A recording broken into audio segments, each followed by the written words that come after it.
Take the journey into the unknown with SNX Radio as we delve into the enigmatic world of UFO sightings and extraterrestrial abductions. Join us for conversations with leading experts and individuals who have encountered these otherworldly beings, uncovering secrets about their experiences, contact stories, and the profound implications for humanity. Listen as we reveal the incredible narratives of those who have undergone alien abductions, shedding light on the psychological and spiritual impacts of these encounters. Explore the depths of consciousness and spirituality as we discuss how these experiences may connect us to something greater beyond our understanding.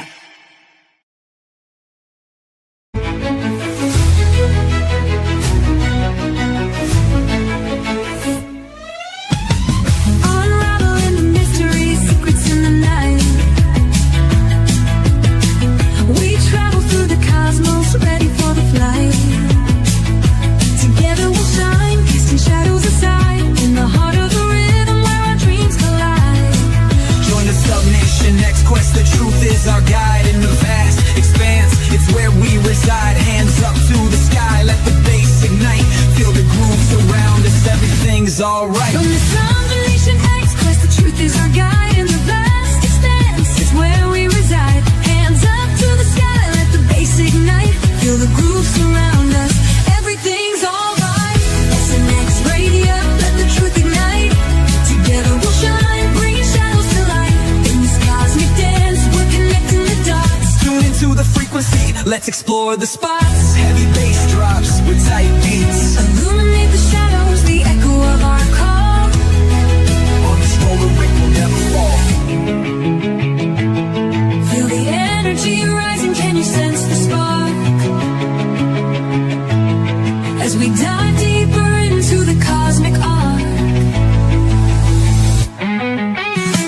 Stories of the universe, mysteries unfold. In the heart of SNX, where the truth is gold. Every note we play, every line we write, crafting our legacy, shining ever bright.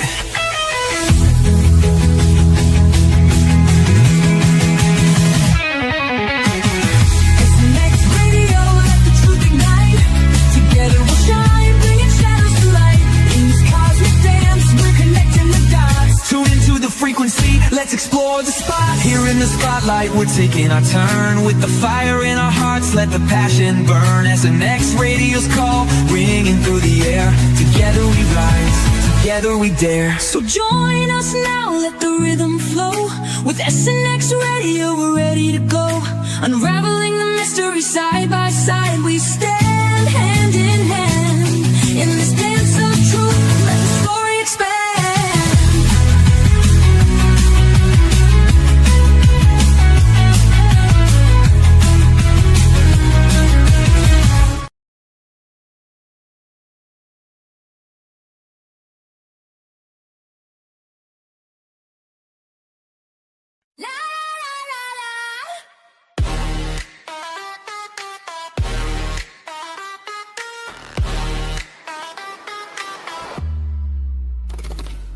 ColeyUFO, beam me up. Miya StarFire, light it up.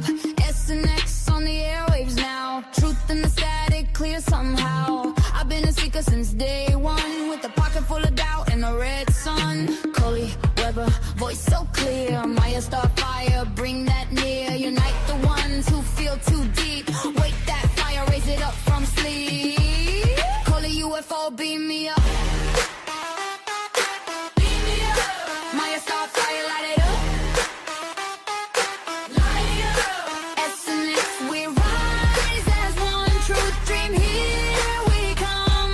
ColeyUFO, Miya StarFire, light it up. Coley Weber, aka ColeyUFO, hot supreme when the questions flow. Experiencer with a steady hand, pointing souls to the promised land. Miya StarFire, healer in flame. Master energy, calling your name. Impact glow in the midnight air. Take that journey if you dare. Coley Weber, vision clear. SNX uniting year by year. Miya StarFire, spark and guide. Open the door and step inside. ColeyUFO, beam me up. Miya StarFire.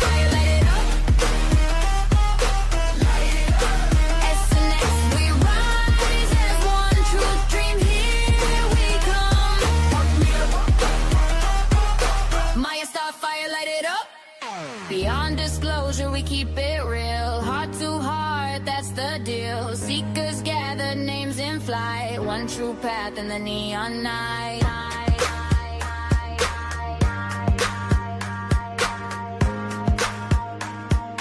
One true path in the neon night. ColeyUFO, beam me up. Beam me up. Miya StarFire, light it up. Light it up. SNX, we rise as one true dream. Here we come. ColeyUFO. Miya StarFire, light it up.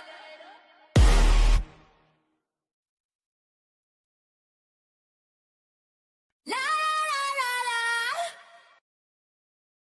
ColeyUFO, SNX Radio. Turn it up. Let's go.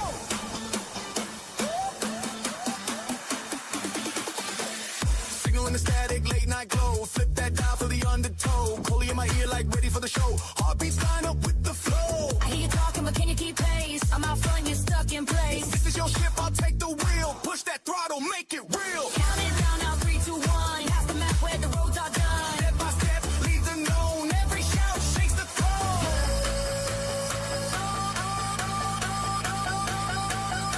Turn it to the unknown. ColeyUFO, turn it up through my bones. SNX Radio, everybody sing along.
All right. Hello and welcome back to another episode of SNX Radio. I'm Coley, also known as ColeyUFO, and I apologize that we got a little bit late starting. I had a pipe break. So as if things can't get crazier as it is, but I just want to go through real quickly and say hello to everybody in chat. I appreciate everybody hanging in there, and thank you, Pop, so much for having the back end. You're absolutely wonderful, so I appreciate it. John Allen, great to see you, and like I said, Pops, I appreciate all you're doing. If people don't know, Gary has taken on, and he is managing the comments, and he's taken on the production roles, and he's doing amazing things. So I just want to say really thank you so much for that. Andrew, great to see you. I saw you in chat earlier. That's awesome. We'll get you set up too. If you want to shoot me an email, we can get you set up for a disclosure desk. That would be amazing. And I talked to Pops about it too. So he's game to do that also. But yeah, it's awesome. I know I saw Kurt W75 here. And we got Chiro Sounds, Jane. Definitely go over to Midwest Night Watchers and subscribe if you haven't. They have a great channel over there. And yeah, I would definitely. Sandra, great, and welcome. It's great to see everybody. Diane, Diane's so great. Diane, thank you for all you do. You always bring a positive. Standing Stones, great to see you. Welcome. And I know I saw a bunch more in here. I don't want to forget anybody. Lori Ladd, Flamethrower Lori is in the house. Always great to see Pops and his crew. Midwest Night Watchers. That's G over there. Definitely go over there and subscribe. And there I found you, Kurt W75. It's always great to see you. And for anybody, Amanda, awesome. Glad you made it. Goblin, it's great to see you. Larry, awesome. What a great crew that we have going in here tonight. So Andrew Rollins, great and welcome. I appreciate every single one of you. And, we really have a great show. Like I said, again, I'm really appreciative of everybody just kind of hanging in there for a minute. We have Kelly Robertson on, and she is an author of 9 books, internationally recognized media, intuitive healer, and ordained minister, psychic medium, and transformative life coach. She does a lot with the energy. And also I want to say we're missing Maya tonight. If you guys could just keep Maya close in your prayers and in your thoughts right now. She's got some stuff going on. So I just want to say that too. And like I said, this end of it, this is like more, I absolutely love what Kelly's bringing here. So we're going to go ahead and bring Kelly on and welcome her to the show. Kelly, welcome. And thank you. I appreciate so much. Yeah, you hanging in there while I had a pipe. But I like I said, I really appreciate you guys just really hanging in there. And for people who don't know who you are, do you want to go ahead and tell them a little bit more about yourself, what you do and who you are and why you do it? Okay. Well, I'm also known as Earthsong Lovecraft. I'm an international medical intuitive and healer, ordained minister, psychic medium, author. I like to call myself a transformation architect because I actually help people to tap into their human potential and consciousness. I help them remember who they truly are. And my work is about awakening that dormant human potential. You could say that I'm the bridge between spirituality, consciousness, healing, experiencer phenomena, and practical transformation. That's awesome. I grew up a medium, so I kind of have, but I'm not as Maya's way better at the practicing part of it. But like I said, I can relate to a lot of that. I think it's absolutely amazing and awesome. And I really give you a lot of credit for being able, you guys really take on the emotions and of people. And I give you a lot of credit for doing that. I really do. Cause that's not up my alley. That's actually something that I teach to people. Once I teach them how to tap into their gifts is how to delineate between their feelings and emotions and things they're picking up and others, and also how to like block it or shield it so that it isn't overwhelming, because like natural empaths, right? They're constantly overwhelmed from the overstimuli in their environment, much like autistic children are as well. And I have 2 autistic children out of 7. And I taught them also how to control all of that extra sensory perception that's flooding into them, how to deal with it, work with it, integrate into it. So yeah. That is really a good point, because I don't think that's really talked about enough on how overwhelming this can be for the person that is, regulating a lot of these emotions or is taking this on. And autistic kids are absolutely gems. They really are. They're so tuned in. Oh gosh. They really are. They are. I said that out of anybody, that segment of I loved. They're so smart. You're right. They're so in touch. They're so in tune. People just don't realize how much they're taking on. They really are taking on a lot. I love what that team is doing with the telepathy tapes. That's amazing. Oh, that's awesome. Yeah. That's awesome. So if you know what that is. Yeah, no. There's so much that goes to it, and people don't realize too, like, even like the telepathic stuff, all of this stuff that it's not in, just because you're not seeing the alarm going off doesn't mean there's not one going off, That's right. That's awesome. And so you've 7 kids. Yeah. Wow. But you have to have patience of steel. Well, I'm a Cancerian, so I'm the mother of the zodiac. Yeah, I'm the 7th born. I have 7 kids, and I have 7 grandkids. Oh, wow. Yeah. You don't look like you're old enough to have grandkids. That's awesome. Well, thank you. Yeah, some of my grandkids are actually older than my 2 youngest. See, I came from a family like that, where kind of like there's an 18-year span and nobody quite knew where everybody fit in along the way. But big families are great though. I mean, you got all that support if you get along. And well, you don't always get along, but my family is like, we're kind of but some families who do, that's great. I think that big family, I mean, just getting back to some of that stuff, we need to get, I feel like we've lost so much of that just over the last couple of years, but that's, I do too. That's awesome. And I came from a big family. My grandparents had 16 kids. My mother was one of 16. And so we came from the big family reunions, the big Sunday dinners, everybody getting together and playing their instruments. And like, it was amazing. And I wanted to continue that lifestyle for my children.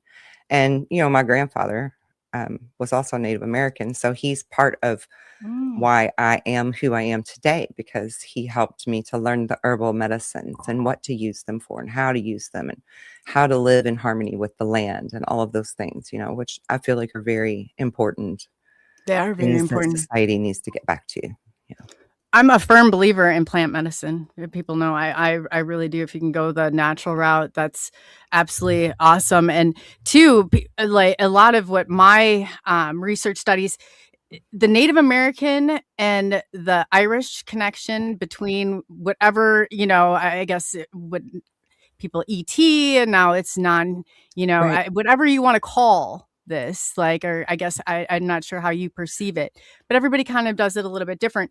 I saw that you had Pleiadian connections. Mm-hmm. Is that correct? Do you kind of want to, my audience is, they're, love the ET stuff. They love the parent. I mean, this is just like right up their alley, but kind of go into some of that for you and what that was like. I know some, we've got a couple people that kind of come as contacts, like James Gillian, for example. He'll say that. Oh, nice. Yeah, he's got, I'm trying to think of how he words it. But yeah, that's awesome that he's able to kind of create that segue then between people. So what kind of contact, I guess, do you have with ET, and how does that look for you? Okay, so before I get into that, I just want to quickly touch on what you said about Native Americans and Irish and the connection with ET, because I actually do my own podcast, and I just did a video on this.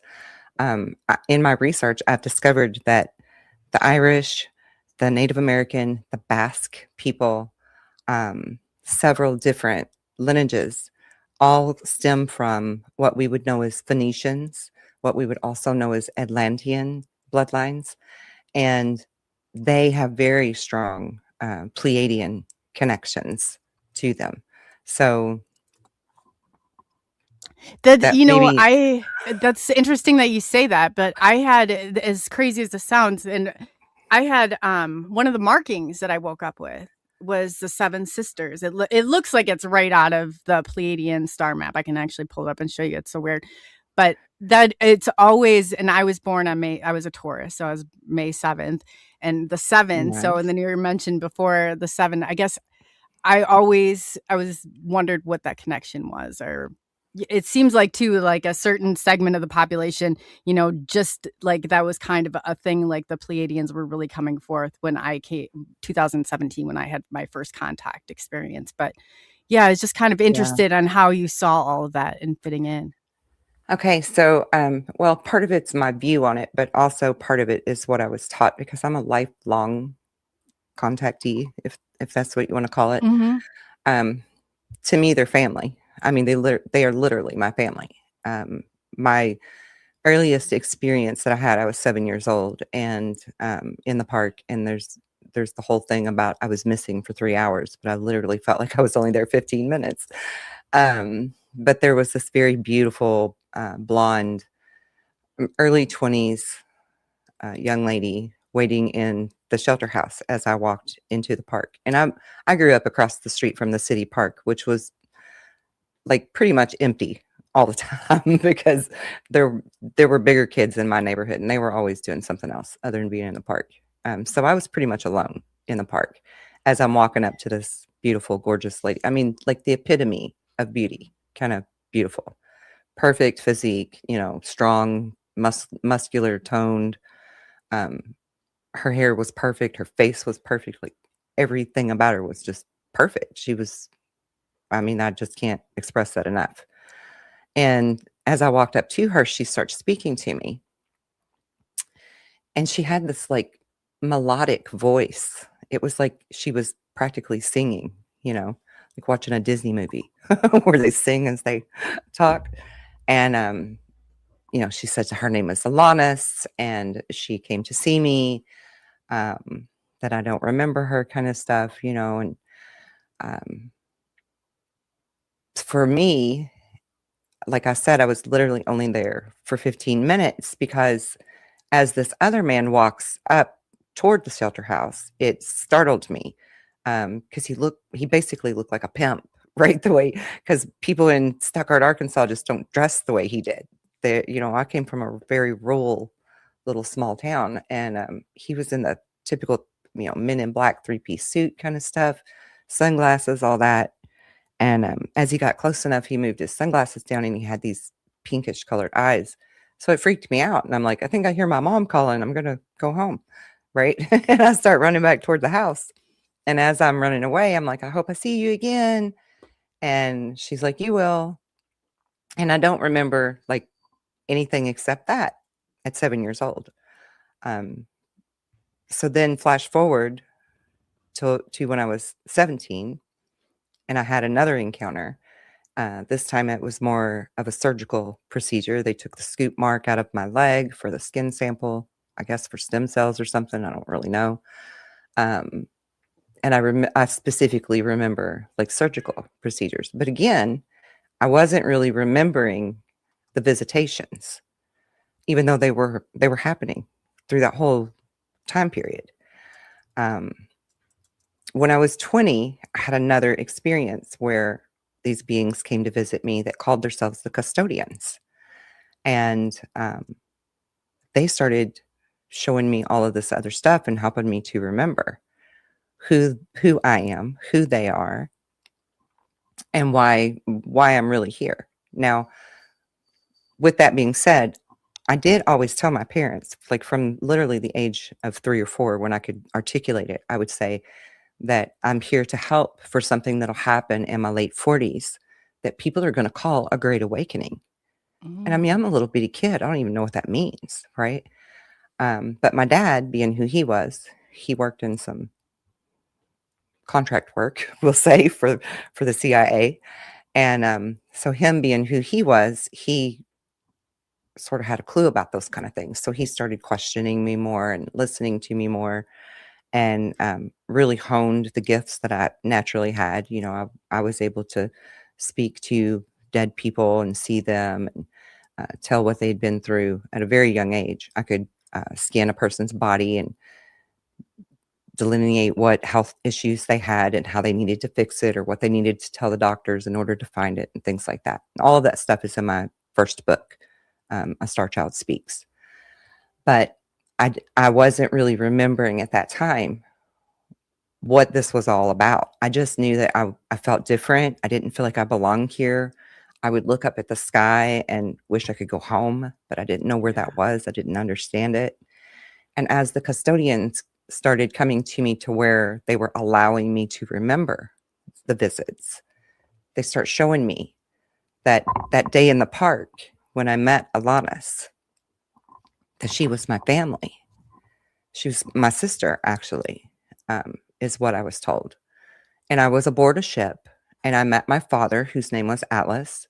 I met my mother, who didn't look like what we would think of when we say Pleiadians. She didn't have blonde hair. She had black hair, very long black hair, and very beautiful brown eyes. So, not all Pleiadians are blonde, and not all Pleiadians are white necessarily either. Some of them are blue, some of them are black, some of them are reddish skinned. So I think we have a misnomer about, what Pleiadians should look like just from, movies and whatever.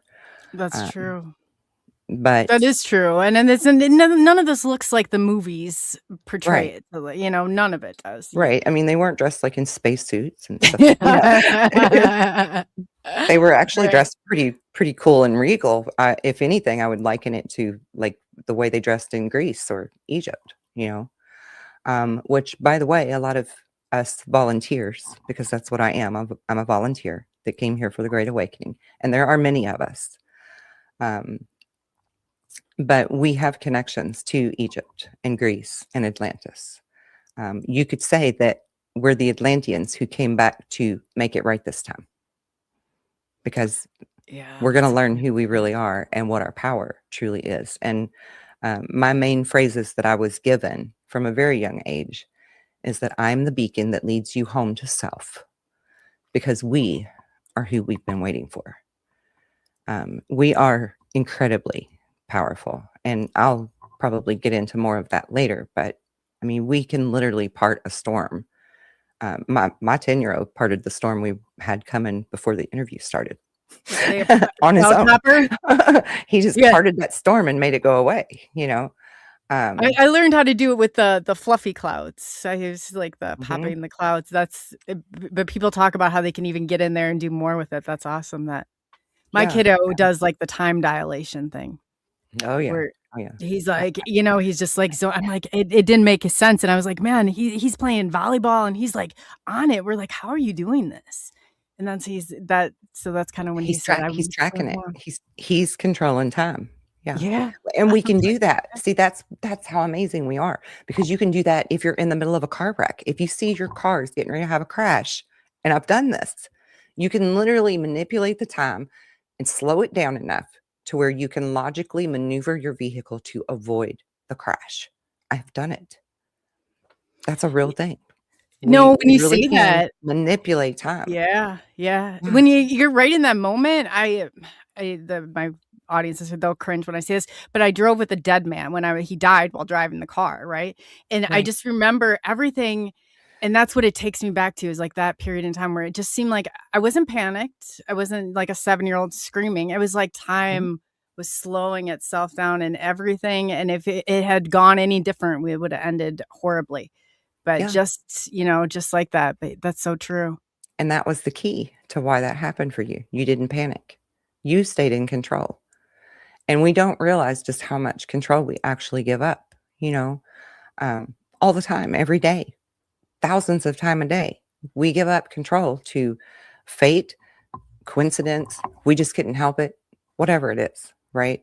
I mean, I can use 1,000 examples for how we just give up control of things that we actually can control. And we're trying to hang on to control of the things that we can't. So we're all backwards, you know. Yeah. And So that's what true. So true. we'll figure out, like, what to let go of, because we don't have control of that. Because free will of other people, right? You can't control other people and how they're going to treat you and what they're going to do and how they're going to feel. But you can certainly control how you're going to act or react to things, right? Absolutely. No matter what it is. I mean, like, my students and my children both, their reflex alone is so much quicker now that nothing that they drop is ever going to hit a floor, ever, because it's just like instantaneous. You just immediately go into it, and you know that you can control the time, and so you can control this outcome, regardless of how simple or big it is, right? Yeah, if you stay ahead of it, you're right. Yeah, and that's what the custodians were teaching me. Me and my brother, actually. I have a brother who's deceased now, and actually Sorry. with the Pleiadians, ironically, because that was the one thing we never saw eye to eye on. He didn't think that Pleiadians were helping us because he didn't think he ever saw them, but they were taking him too. So But do you come from a line? My brother, out of 5 of us, I have a brother who experiences it the same. The other ones do not. yeah, I mean, there's 7 of us, and there's probably 5 of us that my parents would have said have the gift, right? Because they believed in it, more open to it than those other 2. But I'm the only one that that any of them acknowledge as having true ability, because they don't try to practice it. They don't believe in themselves enough, you know? And our dad raised me a little different. I was the youngest of 7. He was already in these programs with the CIA and, you know, like gate programs and stuff. He knew about those things, right? The I Monroe was a Institute. gate kid. Yeah. I was a gate kid. I have a book on the gate program. Oh, you are too. Yeah, I went from the gate program to the jump room. Yeah. Like, I was one of the kids that they put in the thing and sent to Mars and places. Yeah. See, I remember up until I had mine was even weirder. They had me like on a farm, not weirder, I'm saying, but like they got me at 4. So it had to have been something. My mom and I don't. It's weird the blood types that we have, but I'm AB negative, come from Yeah. 2 O negative. But even to a farm, they used to monitor, but they had these 3 frequency machines, and Mhm. I've not been able to tie them directly in, but they all go back to the Monroe Institute. They all go back to Oh, yeah. frequency. They all go back to it. But Yeah. yeah, that's interesting that you said. There's only a few others that I've met. Have you come across any other gate kids? Oh, yeah, I've actually interviewed some on my own podcast. Yeah. Doc Skinner, he's a gate kid, and there's 2 I think that I know, but that's really that we could even track down that are still apparently they I guess from the documents that I've gotten, there's basically we were supposed to not. We have an expiration date. I guess I believe like it's like 30 something that marker. That's why it's believed. I don't know what your stake on any of this is, or the disruptor on why they were actually marking us from birth or some of us on there. But there's so many questions that I really would love answers to. Well, People, here's what I'll say about what I know about it. From my perspective and what I know, there is like a negative side to it, but there's also a good side. The kids that went through the Monroe Institute type of training were the ones that the government, the CIA, was looking for of the volunteers. They knew about the volunteers, us, right? The Mhm. starseeds. They knew about us. And it wasn't a nefarious thing, but there was a faction of them that went rogue that was trying to do the nefarious things. And they're the ones that went with the MK Ultra stuff. So that's where the divide happened, right? Gate program kids were not tormented or tortured per se, unless they went into the MK Ultra programs. So that's the difference between it. And I'm very fortunate to say that I was not in the MK Ultra programs, but I do know of people who were. And that's like a whole topic on its own. Yeah. But Some of this the stuff Monroe is Institute stuff is about teaching you the frequencies and helping you to open up and unlock your innate abilities, which is what I teach everyone now, is that we have this within us. We're all born with it. God given, stamped on us, right? We were born with the divine spark of God within us. And that's what that divine spark is, that ability to know. And I know there's a lot of religious people that would disagree with that, but Oh, yeah. that's on them. Oh, yeah. No, then once in a while, they've gotten a little bit better than they used to be. I mean, they was Yeah. like, I mean, poof. But Yeah. yeah, I think it's so much more. And, it's like growing up, I had a really hard time with that because I had a Catholic, a real strong, Catholic upbringing. But obviously, like that part of it was a little. I just remember my mom being so freaked out. She was like, "Oh, we're gonna call a priest," and I was like, "Oh, we're not gonna call." Like I'm a young kid, and they watched the Exorcist movie. I mean, who hasn't seen that and like traumatized by it? But yeah, I mean, so much of this stuff was not. It was more taboo. It's really come a long way in the last 20 years. Yeah, it really has. I was raised Southern Baptist, and my mother was completely freaked out, and it's her family bloodline that I got it from. So, yeah, but see, that's what I said with mine too. I found my aunt. Here's the picture. I was like I'm like, this is who keeps coming. It was a great aunt, and I'm like, it's coming from your side of the family. Like, I don't understand what the big deal is here, lady. But yeah, I mean, I could see too as a parent. Now I have a child who's 17. If I hadn't, now I probably would have understood. But if I hadn't, and I had a 7-year-old telling me that they were talking to ghosts, I'd probably be a little alarmed, I guess, in all fairness. But yeah, my grandmother, before she learned about Christianity and became a Christian, and I'm not trying to put Christianity down by saying this either. No, I know. But she was known as the healer in the countryside. I mean, she literally could pull 3rd-degree burn out of someone in a matter of minutes just by laying hands above them and pull it out. And she's where I get this from, right? But then the church taught her that nobody should be able to do that but Jesus, which is the irony in my story, because I have always had a knowing that Jesus taught the way to do this. And later in life, in doing research, I actually learned that he really did teach people something called the way. And so I also have a book on Jesus right there where I'm talking about what I've learned about how he taught the way, because he was trying to teach people that they too could go forth and do the same great works as he and more. He meant it literally, I So think, it's a that's so strange true contradiction. too. Yeah, no, I think it's a control. It's like it's a control mechanism, Yeah, It's sure. I think I love the fact that you're saying remember who you are, because that's so important. I mean Yep. that's exactly why we're here. As soon as you remember then who you are, it really does change. It's game changer. Yeah, it's a complete game changer. Yeah, that's the term I use all the time. It's game changer. Ride the wave. Learn to ride the wave is what I say. Look, Like you can't like control. Yeah, I mean you're hitting all the there's my wave. Oh, I love it. Ride the wave, because I say that too. Well, I used to when I was a therapist. I was a therapist for 7 years. I'd always be like, "All right, you got to learn how to ride that wave. Okay, we're already out there. We got our surfboards. We're in that water. I don't, we just got to ride it on in." That's But right. yeah, let go of that control. That's awesome. Yep. One of my clients that turned into one of my very best friends bought me that, because I'm always saying, ride that wave, just breathe. You got to be the passenger in the moving train. We're going to take this even one step further. It's like, disconnecting yourself from those emotional hot buttons so you can really stop being reactive. And That's right. in that moment. Oh, yeah. Yeah. And for me, being a Cancerian, that was like that was maybe my hardest lesson. How to separate the emotions, because, water signs, we're emotional, but Cancerians are like the worst at it. We're like hyper emotional. So that was really hard lesson for me.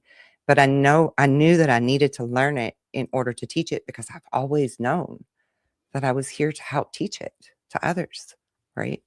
So I guess I just signed up for, yeah, give me the hardest daggone lesson you can throw at me, Oh God, you're you sounding know? like me now. I was like, I could totally hear this mouth going. I'll Oh take yeah, a no, you challenge. just throw everything at me. I got this, no big deal. And just when you don't think, you've got it all, just add a few more things on top Right, of there. right. I It's got like, this. I I got got this. this. Yeah, Yeah, right. I that, know. It's like now that's what I did. That's big me. mouth. I could That's hear me. myself putting my foot right in my mouth as I did that Yep. too. Yep. I know, right? Like, how many times have you stopped in life and been like, what was I thinking? I'm like, oh, here we go Oh again, my girl. You gosh. don't even know Oh, enough to God. stop yourself when you can hear it coming out of your mouth now. It's like, Right. Right. man, but But I so that, true though. I could see myself doing this. I could see myself, signing up for the whomper of the life. We're yep. having this human experience. We're gonna do it all. We're getting our money's Right. worth this time. But the beauty in learning the things that I teach about how to know who you really are, this beautiful ease and peace comes with it, because then it doesn't matter what life throws at you. You're not like, oh, really? Again? You're just like, oh, I got this. Right. Yeah. So it totally flips your whole attitude when you know that you can control these things. Right. Like, I don't stress over the bills. I don't stress over how I'm going to eat. I don't, whatever, those simple basics of life. Right. If one of my kids get hurt, I'm not stressing over it. Matter of fact, I will heal them so fast that when my daughter broke her leg a couple of years ago, the bone was already healing by the time we got to the hospital. And they're like, when did she do this? Oh wow. And we're like, literally 3 hours ago, right? We've been sitting in the waiting room for 3 hours. It literally just happened right before we came here. And they're like, but this is already looking healed. What's going on? And I'm like, okay, lesson learned. Next time I'm not healing broken bones until after they do the x-ray. There'll be less questions to answer on yeah, this you're just gonna have to suck it up for a minute, because end. that was a lot of questions to Yeah. answer. And I can understand from their point of view. You got to be careful and make sure people aren't like harming their children or whatever, Oh, sure, or sure. neglecting them. Oh, So I yeah. get it, but it literally can work so fast that, like, I don't panic anymore, right? I mean, sure, you could say, well, that's because she's seasoned. She's got 7 kids, but I just don't You know what? panic. Even if I had 7 kids, I don't think that would. But to remain that cool, calm, that's Yeah, really what it's all about. It really yeah, is, right. and getting that. And I work really hard at it every single day because I'm one of those, like one of Yeah. those people. So I'm like, no, I got it, because it affects electricity around me. Like Oh I'm going yeah. and resetting that circuit breaker, like round 4. I'm like, all right, you got to Uh-huh. calm yourself down here, so that everything Yeah. starts going wonky around you. But yeah, you're in people. We are in more control than what we realize. I agree with that 1000%. Yeah, we are, and we can learn how to move past that fear and not allow it in. And just remember to check back in with the breath. Right, that's You really do how the you 4, regulate it. 4, and 4. Actually, I do a 6-3-9 thing. Oh, do you? Yeah, breathe in for 6, hold for 3, breathe out for 9. Right, it's Tesla's 3-6-9. It's just Oh yeah, mixed around. no, whatever because I'm like, if I sit there and I focus, I have to go, because I'm sitting there, and that rhythmic Yeah. breathing is, I mean, in itself is Yep. great for the soul. It really is. It And is, kind of because it brings you back to bring it present, down. to the now. Yes, And that's where we need to live more often anyway, right? yes, we do. Yeah. Be your true, authentic, and genuine selves in the here and now. Don't be so calculated and have to. I mean, when you can do that and you can really enjoy that moment, I mean, that takes and alleviates so much. It's like, look to your environment first. We're having, I mean, it used to be like 1 out of every 3 or every 5 people with now it's who hasn't, come in, hasn't had that mental anguish throughout their life. I don't think anybody's Yeah. untouchable at this point. No, I don't either. I don't think there's a single human being on this planet that's unscathed. Right. No. And that's how we learn. I mean, this is all is. part of this crazy human experience. And I too, like, it's like that longing. you don't quite know what you're longing for. But it's like this, I always remember looking up and that piece when I first had, now I don't know how long it's been going on for contact or anything like that, but 2017 marks a very strong point when I remember. Now, going back and living through like the awakening and stuff like that, I mean, that all in itself is so painful. I mean, some of this is so, and when you're talking about it and you're taking, I mean, you really are, especially if you're a feeler and how do you stay regulated? How do you keep all that from counter transference and coming in and just destroying and dysregulating your life? Well, I mean, it starts with focusing on the breath, but also having a healthy environment, being mindful about what you're putting into your body and your mind. Don't like doom scroll all of the drama. Be able to take time out and get back in nature, keep yourself centered, grounded, and shielded. Being shielded is an important thing. And a lot of people don't understand shielding, which is also something that I teach because, well, I didn't say this in the beginning, but I'm actually a member of the Emerald Order of the Melchizedeks. And we teach, you've heard of the light worker. We teach grid work to people, how to get into the ley lines and stabilize the planet, shield the planet, right? And so in the process of learning that, you learn to create these different shields. A lot of people are familiar with the Merkaba shield or Merkaba, however you want to say it. But there's an amethyst shield, an emerald shield, different shields that you can use. And once you activate those shields and integrate them with like your 144 fire codes, and you've got your 12 strands of DNA all online again, then the shield is just constantly there. It's like an extra layer of your aura, right? Which helps to protect you and keep you regulated. And that includes your health, right? It helps your health to stay regulated. I don't know if you're familiar with the DNA or not, but they call it a double helix, but there's 6 strands in each helix. And 97% of the human DNA is technically offline and not being used. So they call it junk DNA, but that is actually what I teach people to reactivate and awaken within their DNA system. So the things that I teach affect you on a cellular level in your DNA. They affect your soul and your spirit. They affect your physical body, your healthy body, to help you to heal and regain health. And it also affects your energy field that's called your aura that's around you. And your aura is basically your shields and your layers, right? But I think you went back. I want to just step back for a minute because you said that your awakening was quite painful. And that's actually something that people don't really think about in the spiritual circles. A lot of it's so woo-woo and new agey, right? And this that I'm teaching, this that I want to accomplish and see for humanity, this isn't new age. This is old ways, right? We're going back to our roots. We're not creating something new. And so when you're awakening to that, when you're awakening to how negative the people in your life that you love really are and how much they're creating toxicity in your energy or whatever, or your job isn't where you want to be because the energies don't align for your path and your mission, it is painful. Yeah. And a lot of people don't want to talk about that,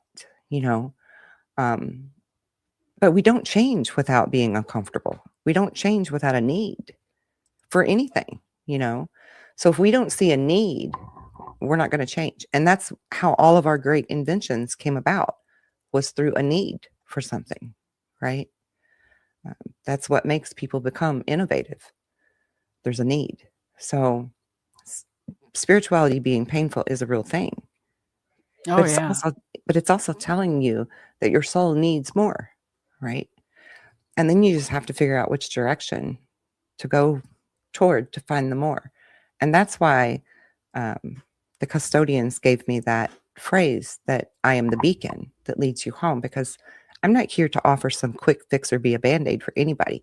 And I definitely don't want to be some guru or messiah type person. I want to teach you how to be empowered. I want you to be able to take what I give you, even if healing is included, and run with it so that you don't have to ever come back and see me again. And I know that's not good for business, but I'm not in it for the money, right? So like, I want you to be, it's not a one and done, but I want you to be able to spend your time with me in that season, however short or long that is for you.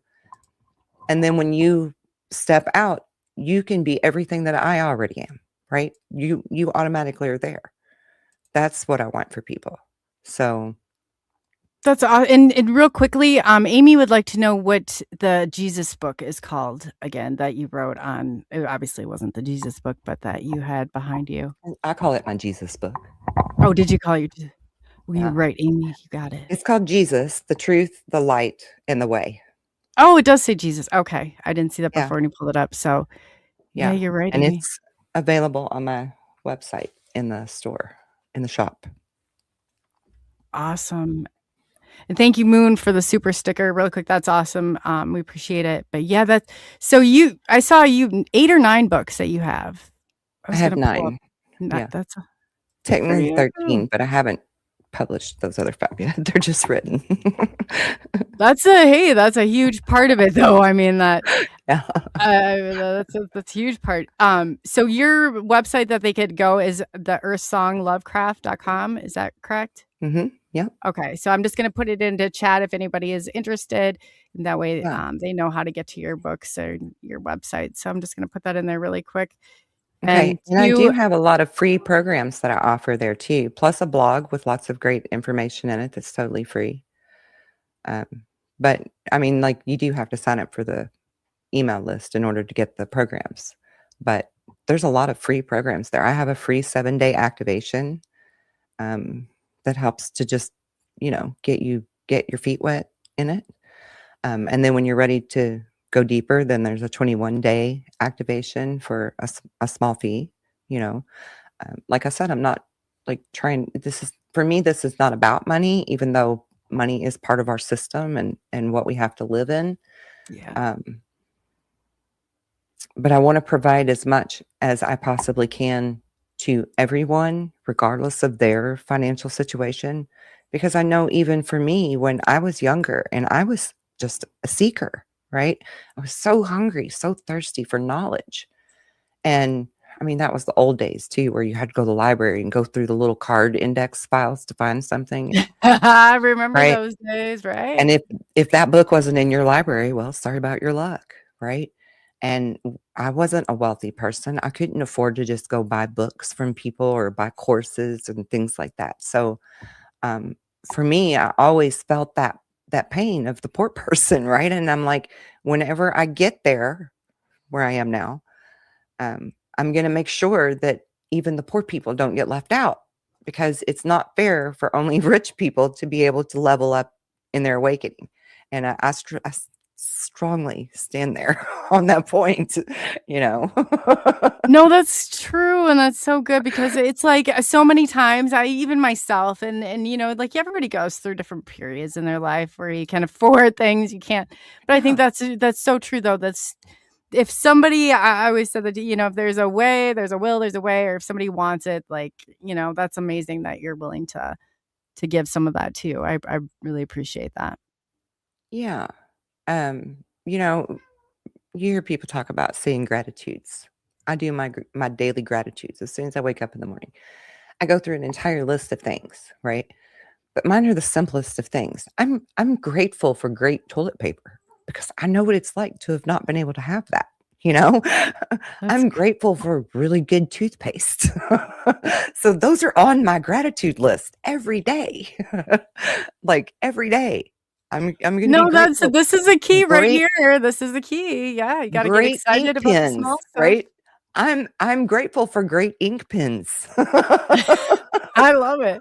You got to get excited about the small stuff. If you can, then it's like, you can't move mountains and one change isn't going to happen. Yeah. When you can get excited about that kind of movement, that's where that's where it's at, because you have to be grateful for the basic things in your life that make your life easier or better, right? I'm grateful for electricity and warm water. I love living off the land, but I don't want to give up my hot water.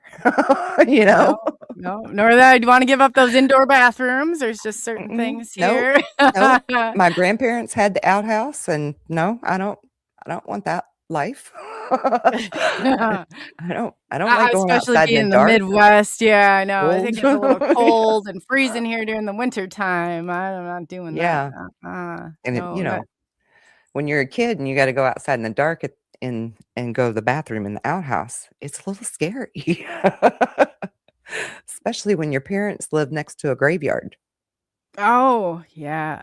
As a So, kid, oh, for sure. yeah. Before you really have a handle on some of this, if you grew up like, and I didn't know. They took me Yeah. to somebody who kind of trained me how to get a handle on it, because it was, like, way, wonky I mean, they as soon as they Yeah. knew, it was like, their sense of urgency, they have to get this message through to, it's just kind of, like, kept upticking.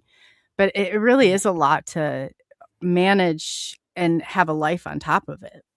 It can make you very isolated from other people. Very much. Yeah. Very much. Yeah. A lot of people that come to me, the star seeds, the volunteers, they all say the same thing, and I never take it for granted just because I've heard it bazillions of times. But we have this common thread, this common theme that we didn't know anybody else was like us out there. We felt Yeah. so alone, and so it's like a family reunion. It's like having a homecoming for all of us to come together and to know that each other exists in all of these wonderful ways, like with your radio station and the podcast and, beautiful TV shows now like Gaia TV that have things. I just think it's so beautiful how all of us, very lonely, isolated souls, can know that we're not alone, myself included.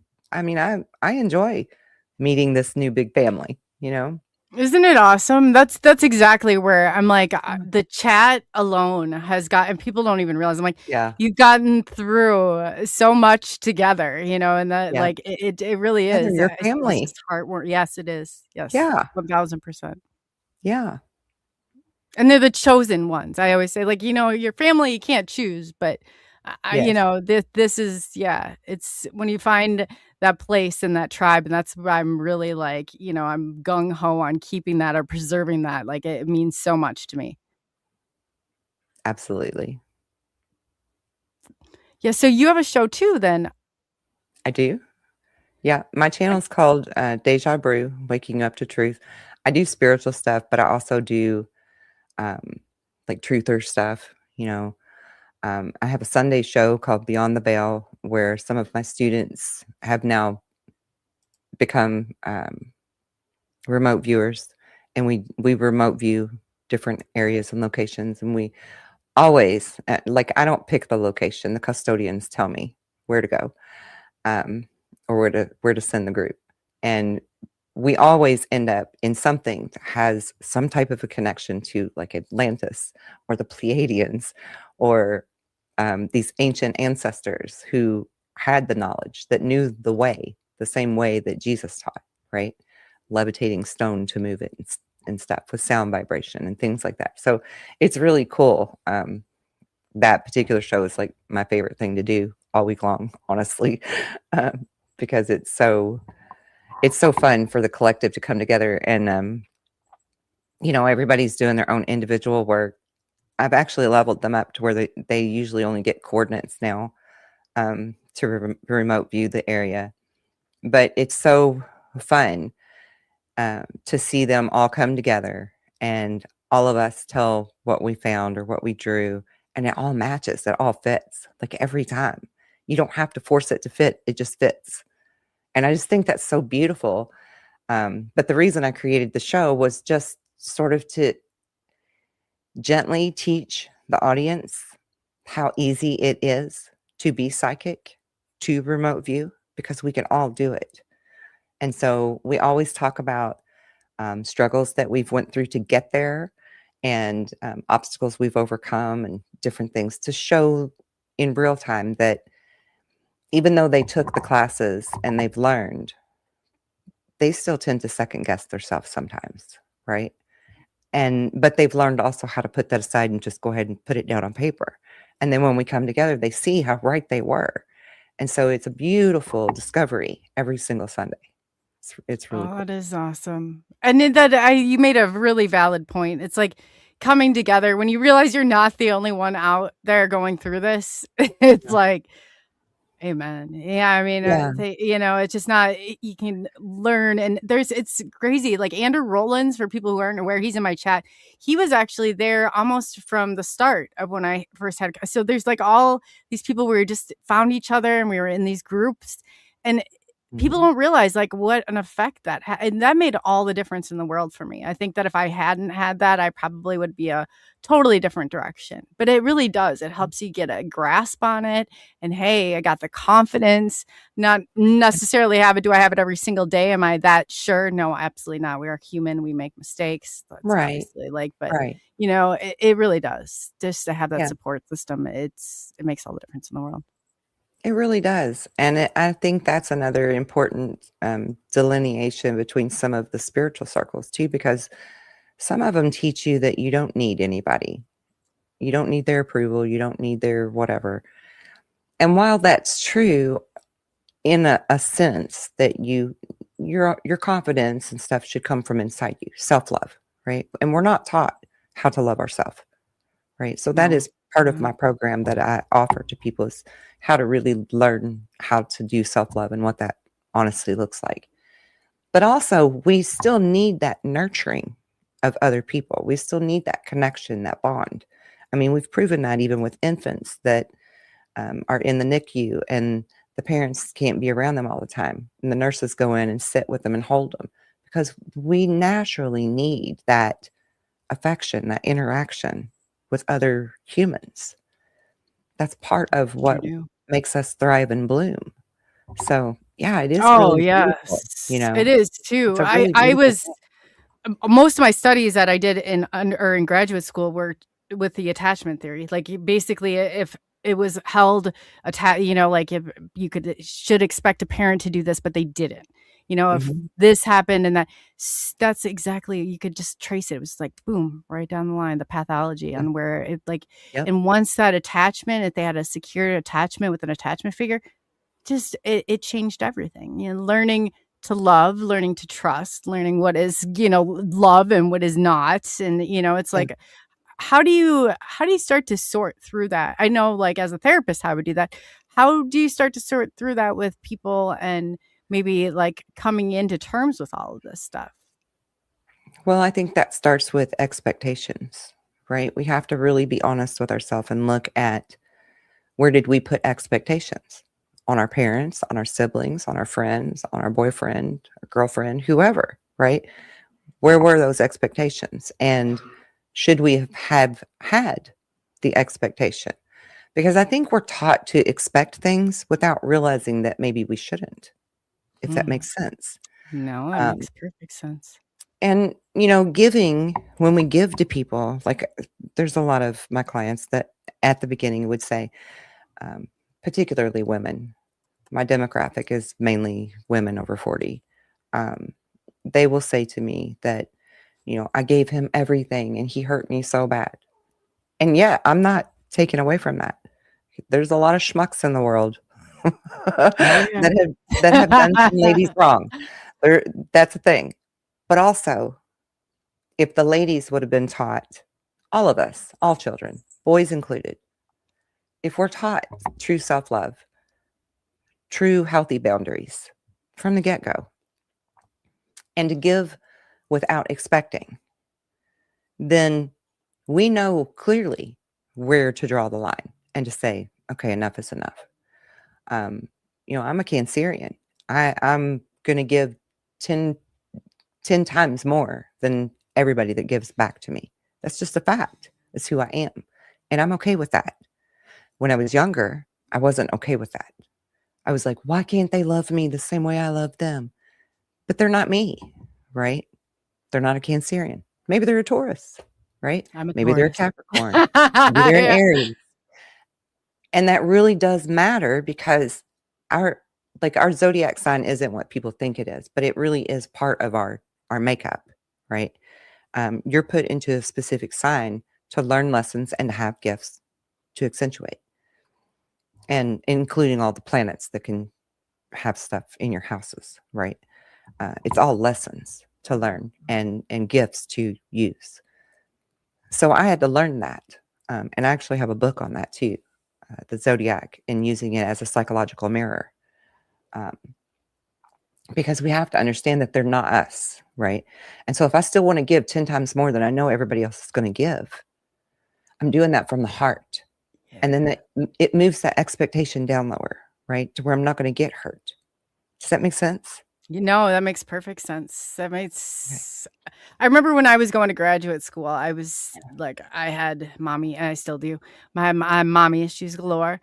And I remember the lady who was teaching us, because then we had to take it over ourselves. She like came over and she put her foot on the chair and she's like, let me ask you this. Can you accept her? And I was like, lady, didn't you just hear what I told you? Like, you just like listed a laundry like list off here. She's like, no, I'm asking you if you can accept her. You want her acceptance, but can you accept her? Because you're going to see this two totally different ways. And I'm like, oh, yeah, no, that's a good point. Because you don't. You expect that. That's where we really make a big flaw, is we assume the world is seen the same way that we see it. It's not. It's not at all. No two people see it the same. I actually have a perfect little story as an example for that. That was my mommy issue. Okay. At the age of 6, I was telling my mom good night, and I love her like I do every single night. And it dawned on me, she never says, I love you back to me. And I'm like, how come you never tell me you love me back? You're my mom. Right. Right. And very bluntly, she says to me, well, love is not something that you expect. It's something you earn. And it really set me back, right? Because in my little kid mind, well, you're my mother. You're just supposed to love me. So that made no sense to me, right? And I'm still going to stand by that 6-year-old thought. However, flash forward to now, who I am now, and how I look at this from their shoes. My mother was an Aquarius. Aquarius people don't know how to show affection or speak it, right? They're not good at that. They're not good at expressing affection. They're not even good at accepting it, because they have this thing they have to learn in their own life lessons, to where they know that it's safe to be vulnerable, right? And that's what it was with my mom. I was the youngest of 7. She'd already been crapped on by a lot of other kids. I get it. Like, I get it now, right? She wasn't trying to hurt me. She adored me. She treated me great. She never mistreated me, But I carried that resentment with me for a lot of my life, that she did that at the age of 6. Yeah, maybe she could have worded it different. I'll agree with that always. But I understand now that she wasn't trying to stab me in the heart, right? You have to be able to walk in their shoes and really understand them. And that's why I wrote the book about the zodiac being used as a psychological mirror. Because it's not just about understanding who you are. It's about understanding who everybody else is too. And allowing that space and that grace for each of them. The zodiac was not created to predict our future. It was created for us to learn ourselves so that we could control our own future. I like that. So does it kind of go through, I know some of the challenges that are just really specific to each astrological sign. Are you a 13-monther, or do you think that we fall into the 12 months, or what's your take on all of that? Well, I know that we had 13 months. And I wish like a 13-monther, I don't know. I wish we still had a moon calendar. And I live by the moon. I plant by the moon. I do a lot of things by the moon. But as far as the zodiac book went, I did the 12 signs, because who's that 13, right? I mean, I don't know. No, I don't know how we would that's break just that so down. true. Like I was like, I don't know how, to find a good like balance in it because I don't. It's not my strength, and thank God, there's people like you that really go into this in depth because it really. I mean, you can tell so much. I mean, if you have just those markers, and it's obviously enough Yeah. to be marker. Something put you on the grid, put me on the grid from when I was a child. So I just kind of looked to some of that stuff. Yeah. Um, I mean, take you as a Taurus, for example.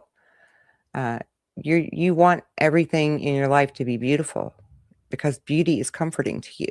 But from the outside looking in, someone may think you're snooty or you're posh or you're bougie, right? Because you have really nice things. And it's not that you're all about the money.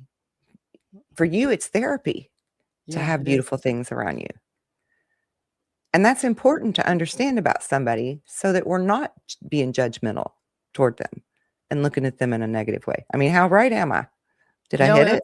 Yeah, no, you're right on target. And that's so true too. I'm like, I find comfort in it. And it's just like, I mean, people don't even have, I mean, the glitter galore. I mean, we're talking some Yeah. gaudy stuff here, but I'm telling you, like when it comes to stuff like that, it Dark does. I colored feel very pillows. comfortable. Yeah, I really do. I feel like it's like, that little wrap of that security blanket. Yeah, Definitely. right.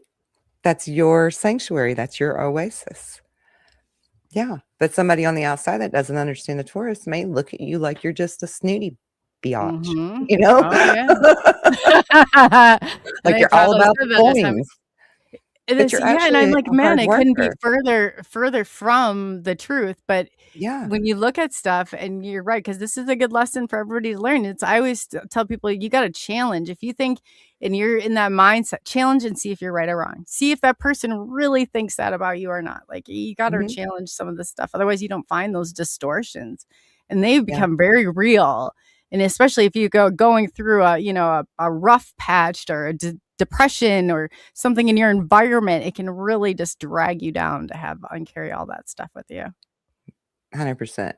My grandfather, that was a Native American, used to always tell me, because teenagers, right? We all worry about that peer pressure and what people think about us and reputations and all these things.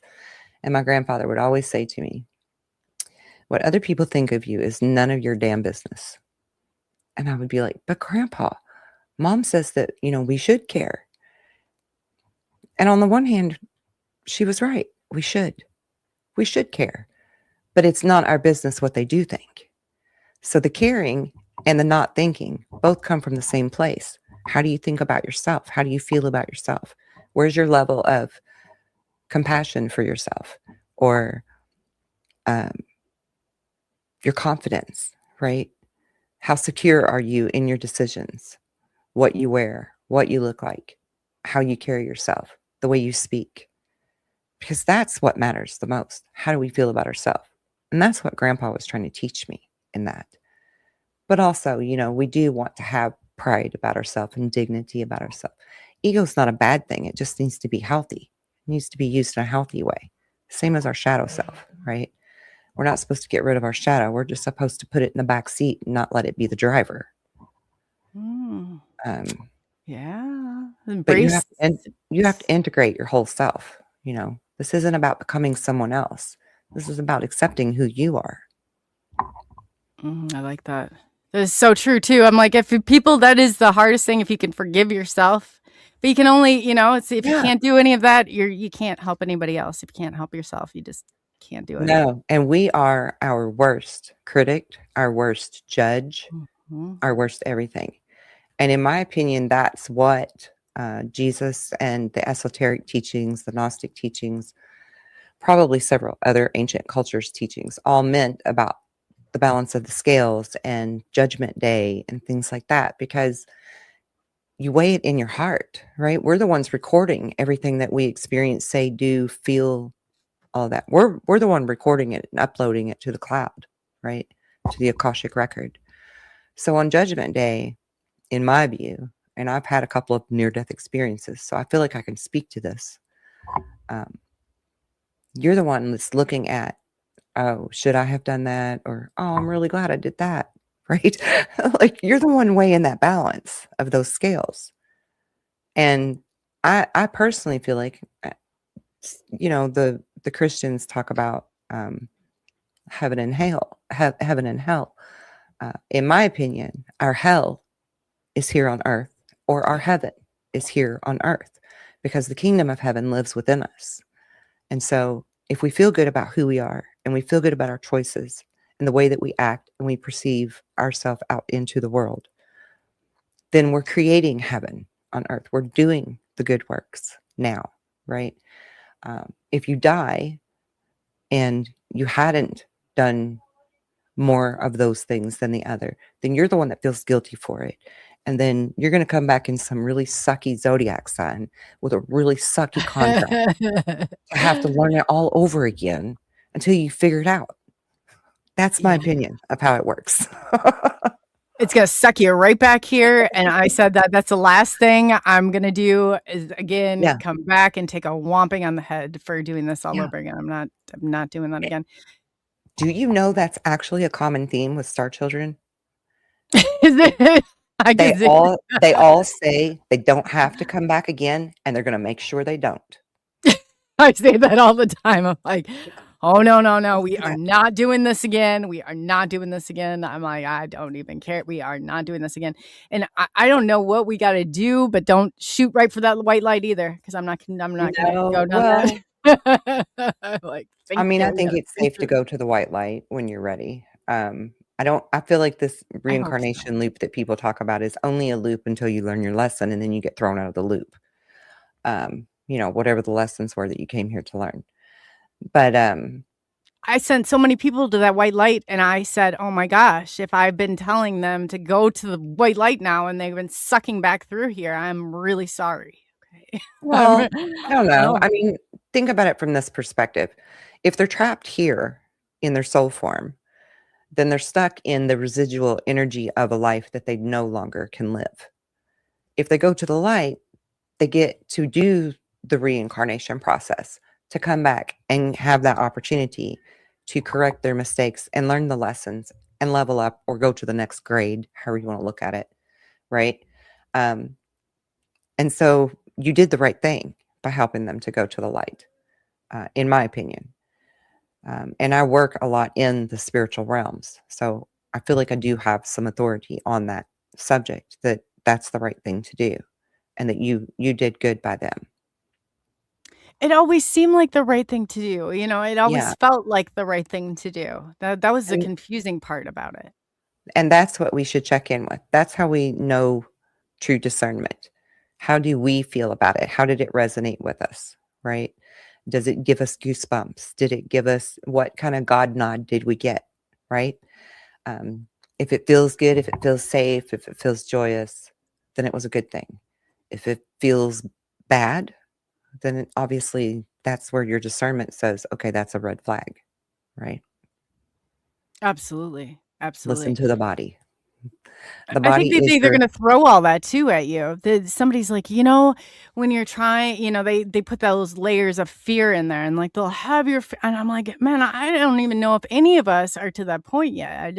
It's just like, how confused can they possibly get us before we get to that point? Because I was like gung ho about this. Like, let's go to the white light. Like, this would feel. And then you hear that, and I'm like, okay, well, maybe we just need to like slow it down here a minute. I don't know how we navigate through here, but I'm determined to navigate through this. What are your thoughts on, like, I know there's like prophecies of this like coming into 2026, 2027, that, there are certain, and I always wondered like, hey, are they putting this here as like a form of entrapment to find one another? But apparently there's, supposed to start pinging one another, quote unquote, or for these years. But it's, I used to think things like this, like I'd be like, I don't know, let's take a step back here. But it seems like it really is fitting into this window, like of time. I'm really curious as to what your predictions are of what the next 2 years hold. Okay, so I think in the next 2 years, we are truly going to know that not only do starseeds and volunteers exist, and we know that because we're knowing each other, but all of us on planet Earth are going to know that aliens are real, that they're visiting our planet, that they always have been. and potentially even learn that some of them are our true creators. And that one's going to be hard for a lot of people. And I'm really like prepared to hold space for those people, because I know what it feels like when you learn that something that you've been taught your whole life is a lie. It's pretty earth shattering. And so Oh, there's yeah. going to be a lot of people that are going to need people like me, people like you, to help hold space for them. First to just hold them, and then to help them find the answers that they need to make sense of this, to be able to process it. Because we didn't have just one creator. And I mean, if we go back to Genesis, it says so very clearly, right? Let's make man in our image. Clearly there was more than one. But I'm not trying to make anyone feel defensive or worried about any of that. But I certainly think that within the next 2 years, that's going to be part of the veils that are unlifted. I think that we are in times of revelation, but we need to take that word literal. Revelation means that things are being revealed to us. And it's not a doom and gloom. It's not an Armageddon. It's not a Antichrist kind of a thing, whatever they've been taught, and I was taught those things too. And I promise all of you listening, I promise that I did a lot of extensive research to make sure that what I was being told by the custodians and taught wasn't some kind of psyop, because that's how my mind actually works. I'm like, this is a psyop. Yeah, there we Right? go. There we go. That's I'm right such up a my alley. Yeah, such a conspiracy theorist, right? And I'm like, this has got to be a trap. I'm going to find a way to prove them wrong. I was like so rebellious about it. Oh, And yeah. so I can speak from a place where I understand when people don't want to accept these truths, because I was there. I really was there. I'm not one of those kumbaya hopium people, right? I'm very realistic. I'm very practical. I'm very grounded. And I've done a lot of research to back up what I say. So I feel like we're going to have a lot of revelations. I feel like we're going to have a real revival, a real come to Jesus moment, in the right way, where we really understand who he was, because he wasn't, and I say this loosely, but I don't mean it disrespectfully. He wasn't just a Messiah that came to save us from our sins. He was an incredible ascended master that came here to show us who we truly are and free us from the control system. And they murdered him for it. Let's face it, that's what happened. They shut him down, and then they took his stuff and made a church from it. Right? Yeah. So They were selling indulgences. It hasn't been that long that they've been selling indulgences to get to heaven. I mean, like all of this stuff, you have to think it's been used to manipulate the population and control the population. I don't think that they're by any stretch of your imagination, but that's so true when you come and you realize that all of this stuff that you have been very well disciplined if you didn't know, or disciplined if you didn't retain their information or anything like that. I mean, that's not what this is about. I'm like, I rejected all that stuff. I'm with you. I'm that Gen X, like we don't we're not taking it. Yeah. You can tell us what to do, but we're not doing it, So. Actually, a lot of the star seeds are Gen Xers. I can see that. I could see that. Yeah. That's why we were the rebels. Oh, I know. My son's always like, man, he's like, blood. He's like, your generation, you guys, so intense. You got to take that intensity down. I'm like, it was so amazing. Oh, yeah. It I was said, you guys think you just make up definitions for anything, so we don't even go there, Brody. We're not even going. Yeah. But it was so great. I love that. I said there's not Gen Xers. I really feel like we are the last hope here for some of this stuff, because you gotta rebel that. You gotta buck that system. We are who we've been waiting for. We were rebels without a cause when we were young, and now we're rebels with a cause because we're wise. I like that. I said that it's going to come a full circle when you think it, because we were always like, authority, you do with the authority, and I'm like, man, who? Wow, well, Yeah. let's back this up here, because that's into my head too. It's like I tell Brody, and I'm like, Brody, we do not have to agree with all the teachers. We don't have to agree with all, it's like guys Yeah. taking steps back here because it really was. It was like, oh, authority said that, you do that. If you don't do Yeah. that, these are the consequences. And I'm like, we stood up to all that. Yeah. And actually, going back to Jesus for a moment, Jesus was a rebel just like us in the 80s because he came in and stormed the churches and turned over tabernacle tables and said that tithes was wrong, right?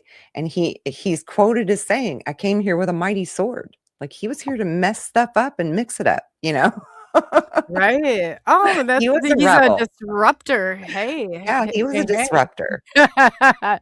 So, Melissa wants to know if you think that includes the Indigo children also. oh, they're all all of those labels are star children. It doesn't matter if you're indigo, crystal, rainbow, it's all of us, right? And the Hopi prophecy knew we were coming. So do you think that's what they're looking for then? Like when they do the heel, I guess I get the heel prick, or what they were looking for when our generation was being birthed into this whole crazy world? I think that they thought that they could find it through the blood, but that's not where they're finding it. That's No, not where they're finding I it. was trying to You figure out like actually what are brought these markers, that they were you like. actually brought up blood earlier, and I just want to say that it's a misnomer that the Rh negative blood is the chosen blood or the blood that's most often involved with abductions and things like that. And I can speak from experience because I started out in MUFON as a UFO investigator. And that was one of the things that we always want to ask people, what's your blood type? And there is no data that actually supports Rh negative being anything to do with the people who are lifelong abductees, right? It's in the blood, but not like that. It's in the blood because it's in your DNA. And they figured that out.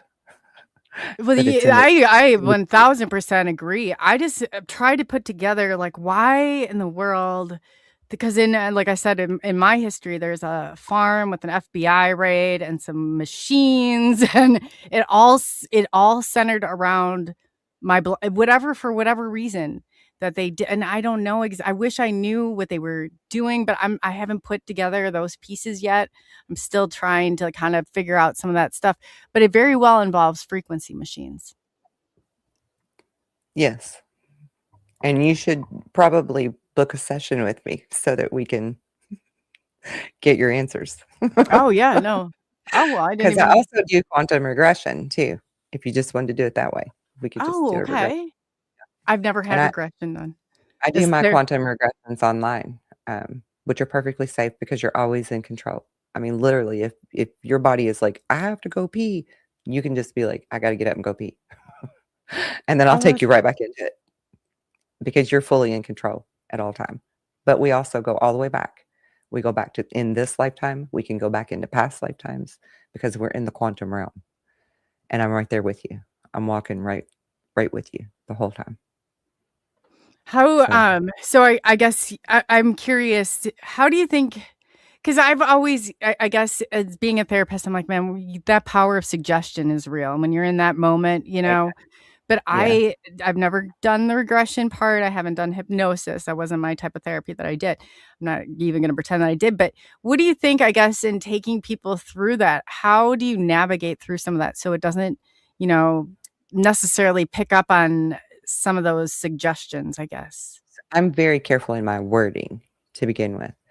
I don't ever want to suggest anything because the mind is a very fragile thing. And you being who you are, you should know this very well.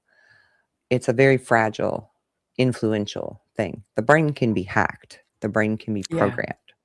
So if we're truly there to help someone find their own answers, their truth, then there should never, ever be any type of wording that would be suggestive or leading in any way, shape, or form. You want those questions to be open-ended. No different than talking about a child about, an imaginary friend that they think might be in their room, right? Or if they think they got taken by aliens.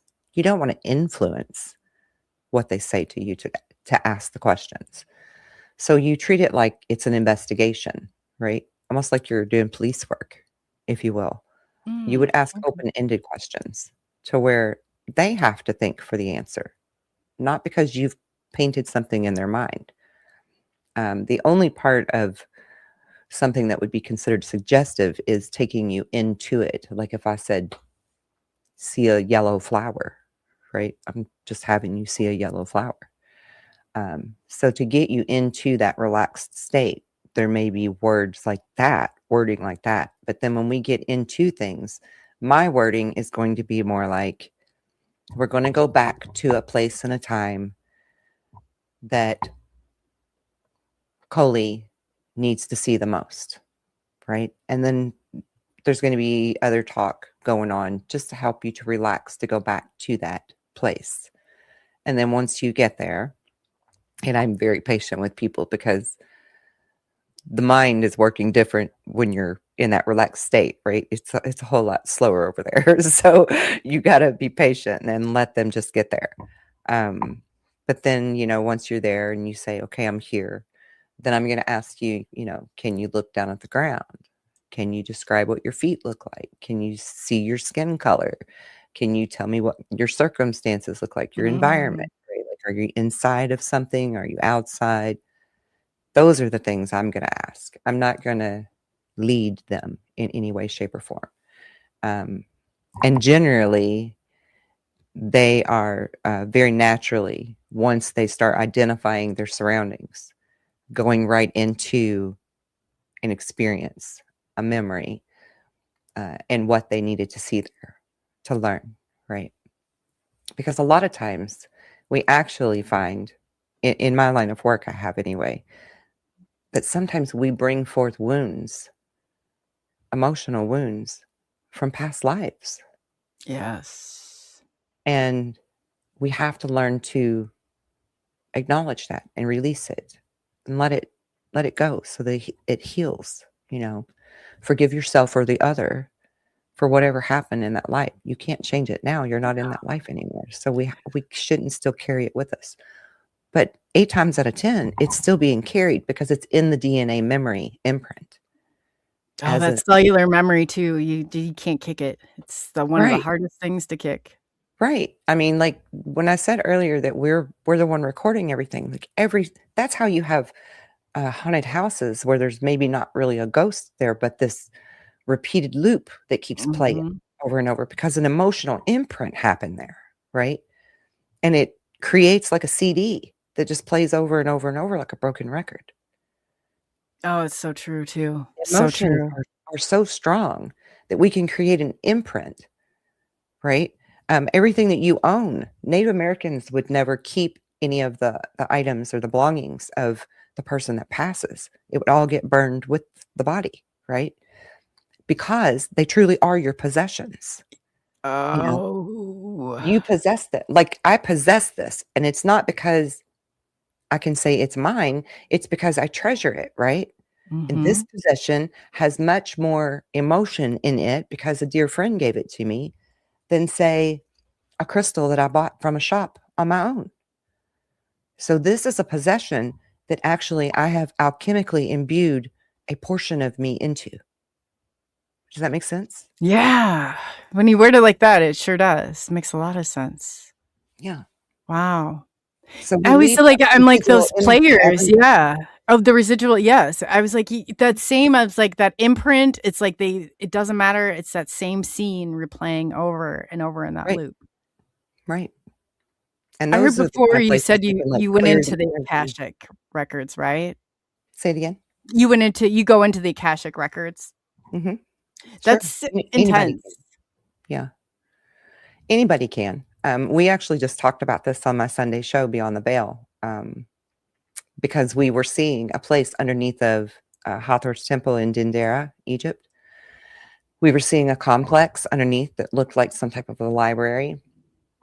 And my little girl said, that sounds like the Akashic records. And then one of the ladies said, but the Akashic records are different, right? And like, not necessarily, because they can be physical, right? It could have been a physical place at some point. It could still exist even. But that doesn't mean you can't tap into it through the World Wide Web of collective consciousness. because we're always uploading everything that we learn and experience and feel into the cloud, if you will, we can access that in the Akashic records. And people do it all the time. Somebody that sets out to make a wooden spoon that never knew how to whittle, they're tapping into that cloud. Tesla said so himself, and Marconi, for that matter, when they learned how to create the first radio. They were tapped into something. They knew that wasn't their wisdom that showed them how to do that. They tapped into the cloud or the motherboard or the Akashic records. It's just different wording for the same thing. And the deeper you want to look into the files in the library, just really varies on where you set your own limitations, number one, of what you're capable of, and number two, how far you want to go. Do you want to climb all the way up to the 15th floor ladder and see what's up there? Do it. We can all tap into it.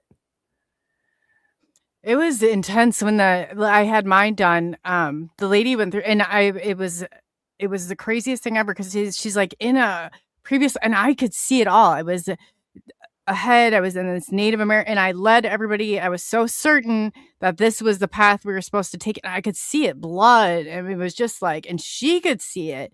And I was like, whew, that was intense. Cause it was just, it went back to, and I'm like, that is so true. Because I then again went back, like I was so certain that in those cases, like I'd almost have a mirror reflection of things where I'd have to think the worst was going to happen in order to realize I was like, when I did my first solo flight, I had to think that plane was coming down out of the sky. It didn't matter for me to know that I was going to be okay on taking that flight. It's just that. But then we're creators, it's like I had to learn how to kind of correct some of that. But it really is. It's too much for it not to kind of sync up and come into place. Yeah, because it's a lot. There's a lot there, and I love the way that science is finally catching up with all of it. Because this is stuff that the ancients wrote about, right? That people would call myth or just part of their culture, and they would just shoo it off, not take it seriously. The science is proving now that you can alter the makeup of a glass of water by meditating on it, right? And that people can actually heal themselves when they meditate. And that alone is huge. We're showing people now through science that sound technology and light therapy truly does heal you on a cellular level. I mean, I love how science is finally catching up to all of this, because I'm a scientific mind. I'm one of those people, I need to know how it works. Yeah, okay, I can raise the dead. I need to know why that worked. Which, by the way, I don't even know if you know that, but I actually resurrected my 10-year-old child. My oldest. Wow. She was in a car wreck. And the doctor said, come tell her goodbye. Well, the difference between me and any other parent in that moment was that I didn't break down and say, please, God, save my child. I dropped to my knees and I said, please, God, show me what to do, because you're not taking her. See the difference? Yeah. Because immediately God's voice, and I don't care who they are, they can argue with me all they want. It had to have been God's voice. Said to me very loudly and clearly, you know exactly what to do. Go do it, but with zero doubt. And I knew exactly what that meant, because I had already resurrected 41 baby chickens that drowned in the rain and 3 dogs. So I already knew exactly what that meant. I was using my energy on them, on the animals, as practice throughout my early adult life already before this happened. So I knew exactly what that was. Gosh, I can't imagine being in that place with your child there. And thing is, it truly was the most challenging thing I've ever done in my life, but the most incredible lesson all at the same time. Because here's my child, my beautiful, absolutely beautiful 10-year-old child. Everything on the right side of her body was either broken, swollen, or bleeding. Everything. Her internal organs, her bones, her eye was out of her eye socket. I mean, she was the most horrific thing to have to look at. And I had to take my mother self and put her at the side of the room, right? Oh, yeah. I couldn't focus on that, because if I would have focused on that, I would have lost my shit like everybody else. I had to put her aside and stick to the business, just like if I was the doctor. Unattached, right? In that sense, unattached. I had to look past what she looked like in order to heal her. The machine had flatlined. Her blood pressure was 0. I put my hand on her chest and on her forehead and started putting energy into her. And I have a doctor and 7 nurses standing there, plus my husband, all asking me, "What are you doing?" And I'm just like, shh, don't break my concentration. And I just start putting energy into her. I start pulling from every ether around us and putting energy into her. Her blood pressure came back online. Her heart rate started coming back up. And these people are freaking out. Understandably so. They probably And thought they were going to have to take you next. They probably thought, man, this mother is going crazy. Like, They rightfully thought I was so. in denial. They seriously thought I was in like some very strong denial, Oh, yeah. Yeah. But after all of her stats started leveling out, this one nurse stepped up and she said, "What did you do?" And I said, "I did what God told me to do." And that's how I left it. Well, she went from she's going to die immediately to she's only going to live 24 hours. Well, now she's only going to live 48 hours. Well, then the next day, okay, she's not going to make it more than 72 hours. And every time they told me this, I had zero doubt. Zero doubt. Wow. I did not listen to what they said. I smiled at them and I said, "Well, you're wrong. You're wrong. You're wrong." Every time I said they're wrong.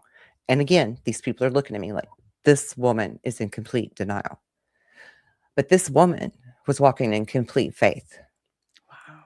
And within 3 weeks, my daughter had went from she's going to die to at best she's going to be a vegetable to from an ICU room to a regular room and then to the rehab clinic and home. 3 weeks. Home. Walked home. Wow. Walked in the door. So I don't care who anybody is or whether they believe me or not. I know firsthand that the power that God gave us is real and that we really can do the same great works as him and more. Wow. That is right there. So when they say that your faith is tested, that right there. Wow.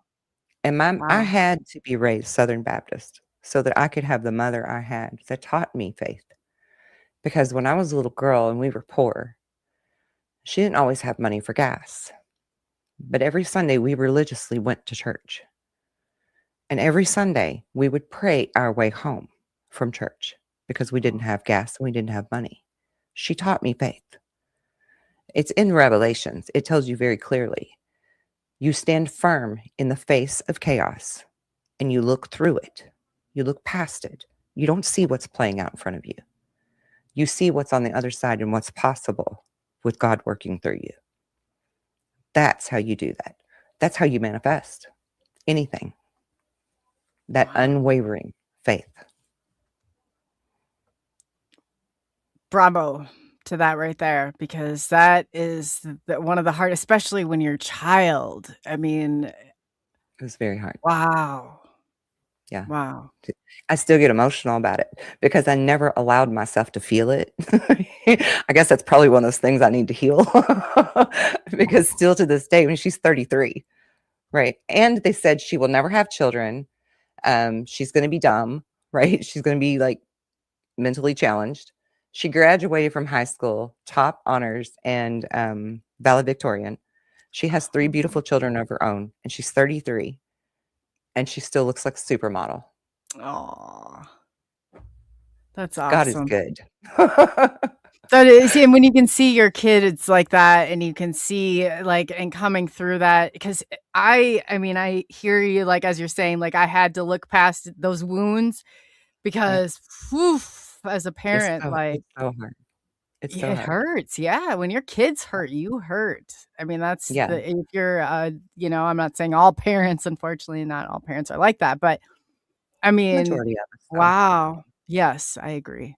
I agree. I Yeah. think there's good I in mean, the it's hard world. enough when you know your kid's got a broken bone or something, but Oh, yeah. she was absolutely horrendous to look at.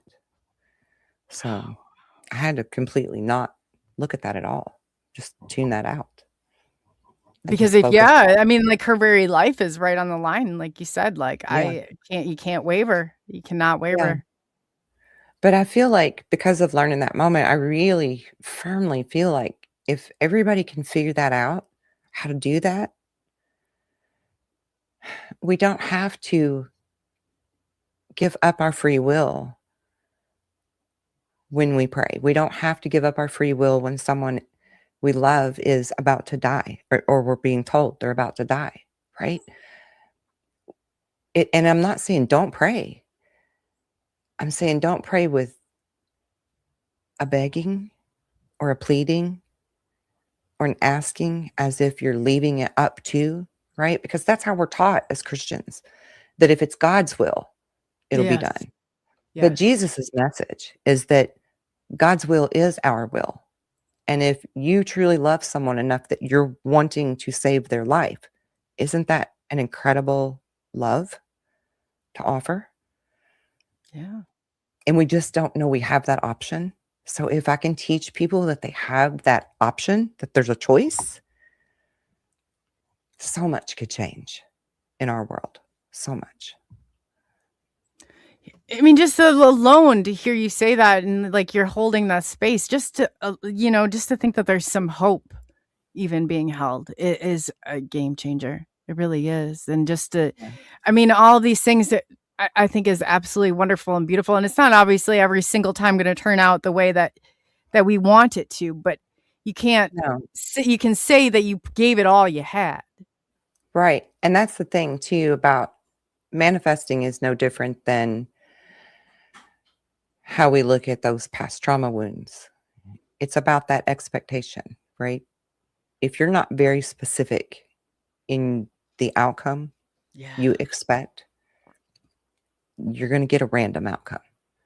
It's going to look different, right? I mean, how many times have people learned that? It can be pretty extremely Be different specific. different look. Yeah. It's So like, you have to really be clear and specific about what you want that to look like, right?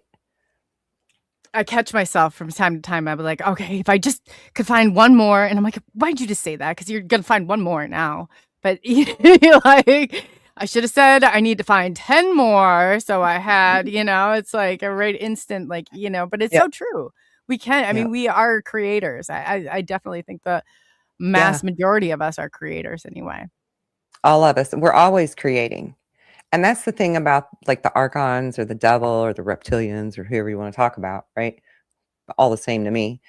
They're not creators. They can't create a damn thing. We are the ones that create. And they know that truth about us. We just don't know it about ourselves. So we are literally creating everything.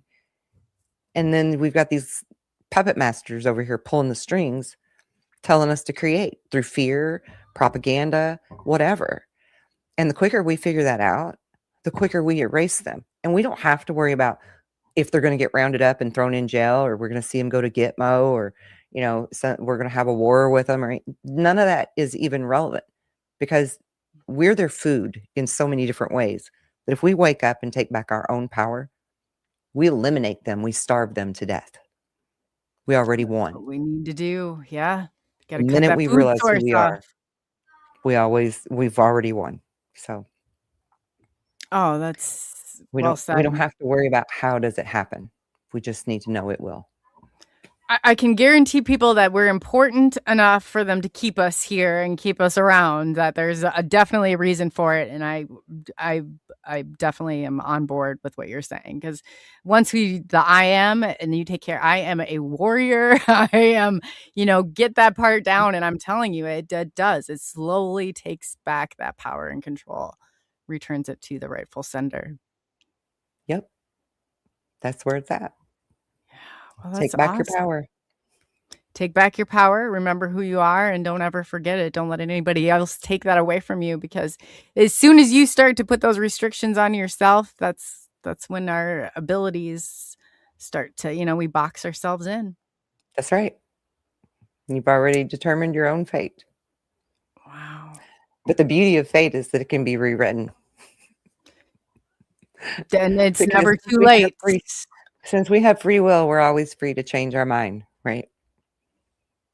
Yeah. So see, that's a part of it, I think, too. It's really the strength in numbers. Like, and I absolutely love that you're creating that community for people to, to be a part of, because I'm such a believer in it, because I've myself, if like I hadn't found people when I did, who even knows how I would interpret even a part of this? Because when you come with something, it's like, okay, great, as if seeing dead people were not weird enough, now I got this going on, it's just like, gosh, I often wonder, I sit back and I'd be like, I wonder what it's like to be that kid that didn't see the dead people, or that kid that, what would that be like for a day? Like, would that be healing? Would that be, would I be incredibly bored? I have no idea what that would possibly even imagine what that would feel like. But there's times in the day I'm like, man, why, but obviously I shouldn't probably think it that way, but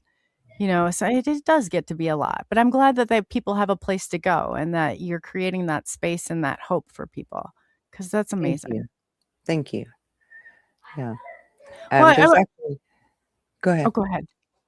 I was just going to say there's multiple layers to there's powers and number things, because my brother and we were both being taught by the custodians to use telepathy and telekinesis and all these different things. And so we would often put our energy together to do things. Oh, how did that work? Well, sometimes some crazy stuff happened.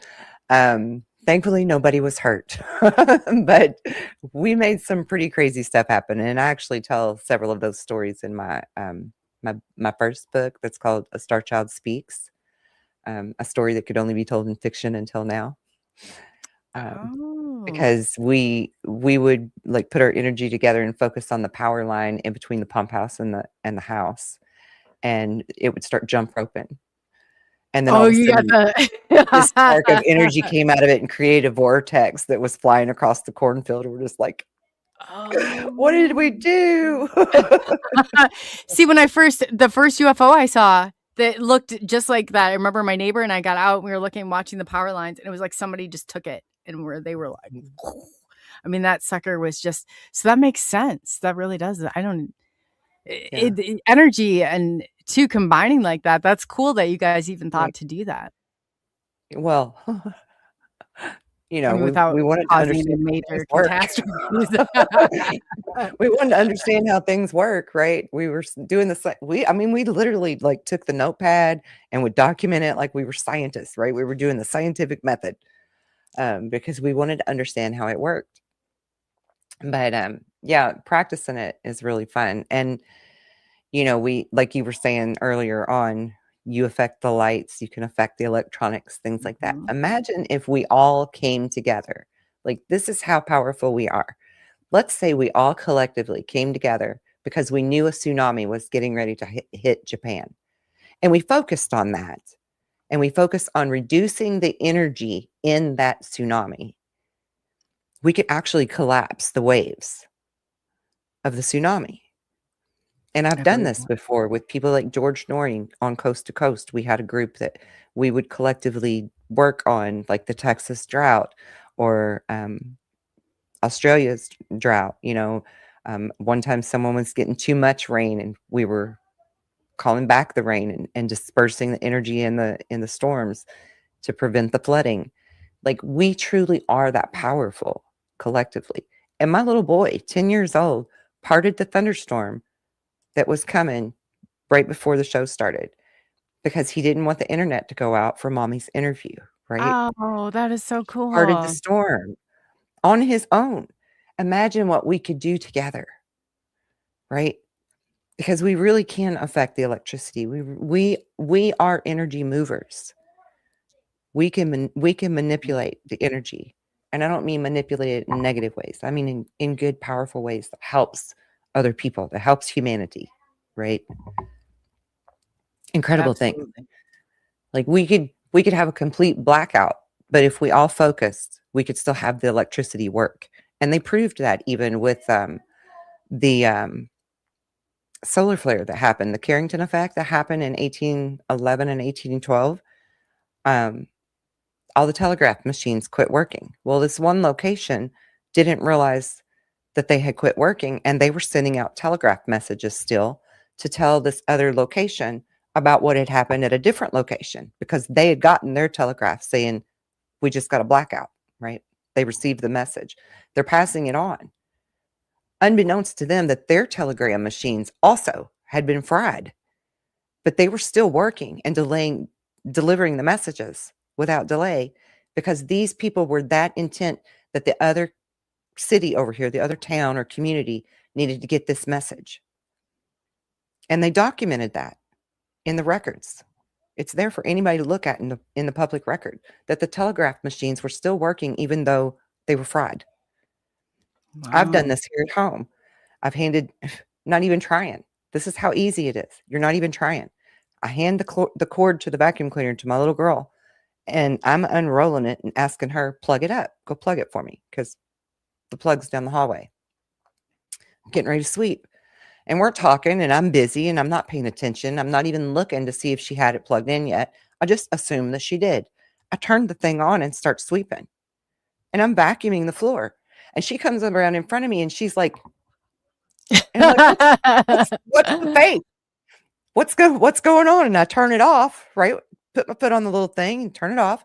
And she's like, she's holding the cord. How are you making that work? Oh, wow. How cool is that?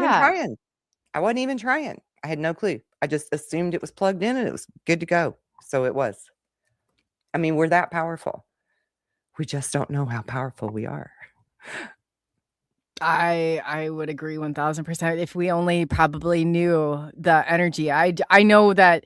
And two, it's like how it seems like it's through those strong emotional, if something has to do with my child, watch out. I go and I take myself and I go into a different room, because if there's like any cans, like, or aluminum, it's going, and I'm not touching it. I'm like, I don't know how it does it. I don't know why it does it, but it's a little alarming when it does do it. But I know enough to get out. Like when I feel that. You just need, all you need to do when something like that's happening is to, neutralize your emotions for a moment. So you're actually instinctively doing it right to just move into another room by yourself for a second, because you just need to regain your just collect yourself, right? And even saying that, we say, I need to collect myself, or I feel scattered. And that's a literal thing. When we feel scattered, we really did just fractalize our whole spirit of energy. And it's warm, warm, warm, like on the movies, right? Like the Bionic Man moving and you can see his hand. That's a fractalizing soul. That's what it looks like on camera. And I've literally caught that on camera with clients before, where you can see them all over the place. They really are all over the place and scattered. And when we collect ourselves, we're all one, we're whole, we're grounded, we're centered. And so, and I even was told, like, hey, when you reset it through laughter, through fun. Like that's where your ground zero, or your. I mean, that is an easy. That's a quick fix. Definitely, laughter is like a quick way to get there. Yeah, definitely. That's so interesting how it all comes full circle. I didn't maybe necessarily until we were talking, I understand exactly why or what, the little, but definitely the triggers.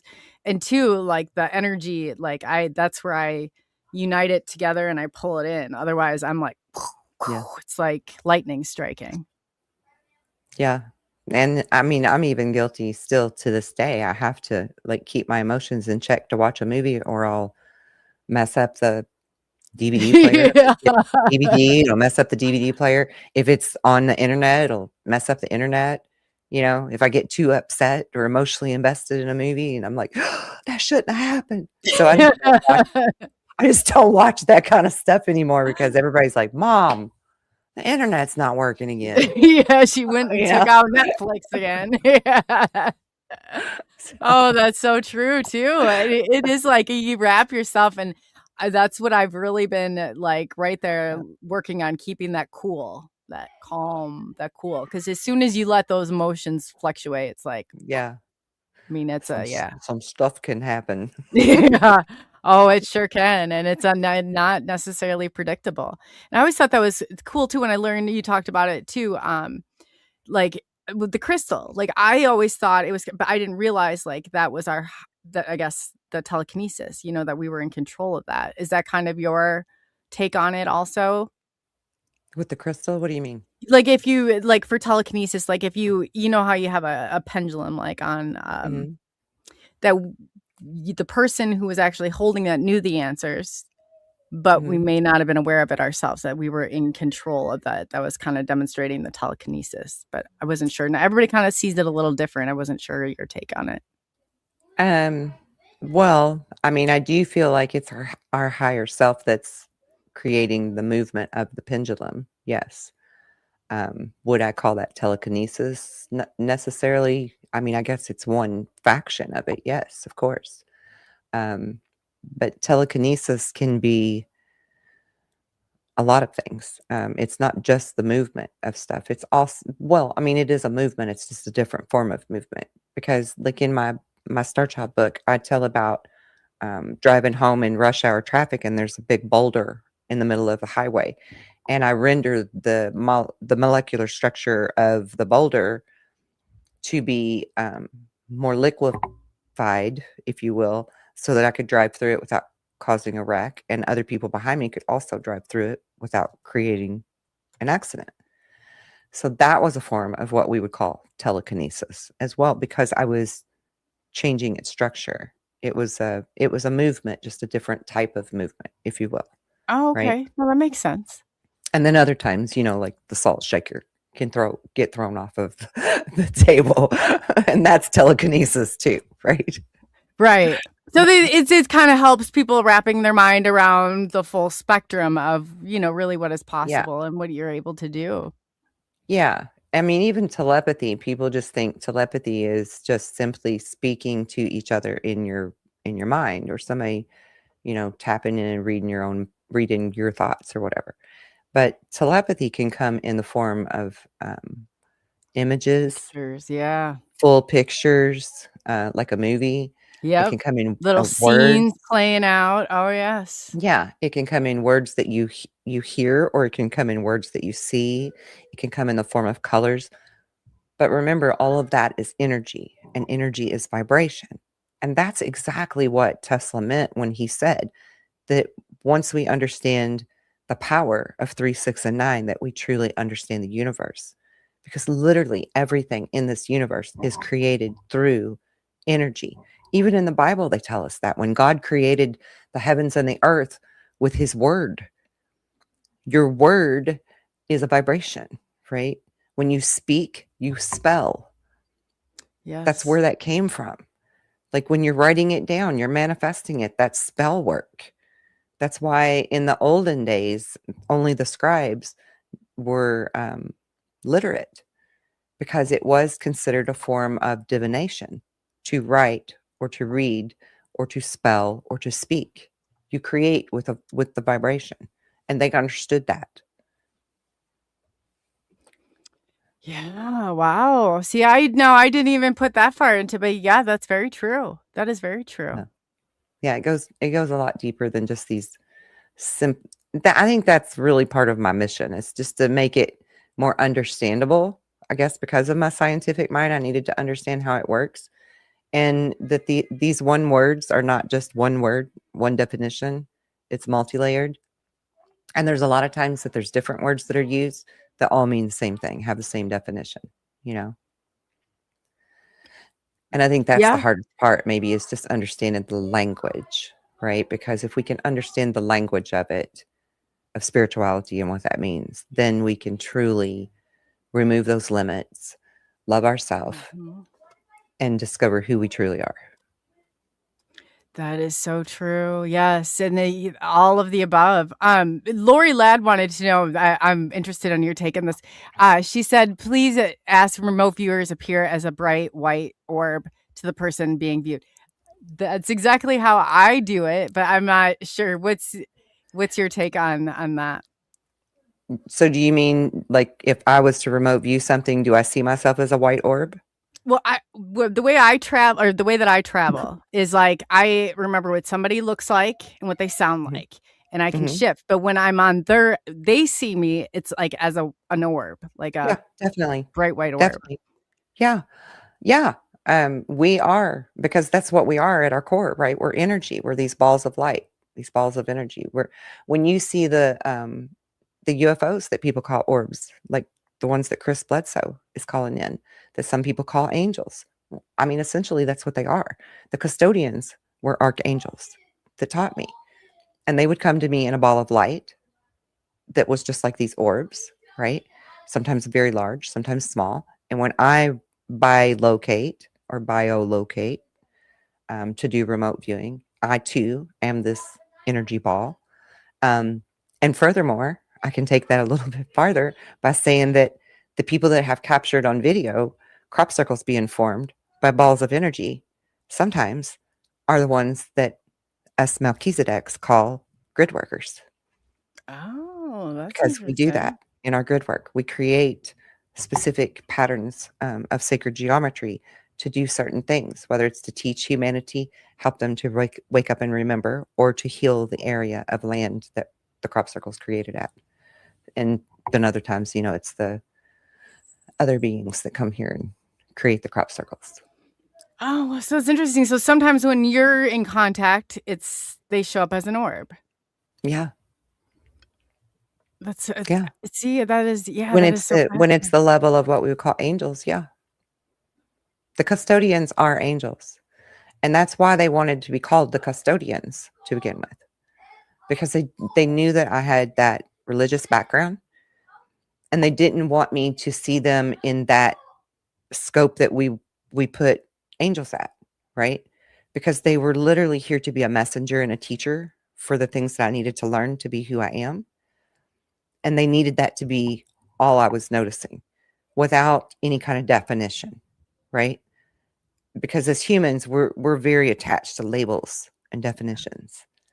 So they actually did the smart thing for me, because if they'd have just told me they were the archangels or told me what their names were and I figured out that they're archangels, it would have been a completely different lesson for me. Dynamic. Yeah. Yes. That would have Yeah. changed everything. So for a long time, I only saw them as orbs of light or light beings, like in the movie Cocoon, how they look like, human-shaped bodies of light. That's what they would look like. They would never give me a clear identity of them until I was in my late 20s, early 30s.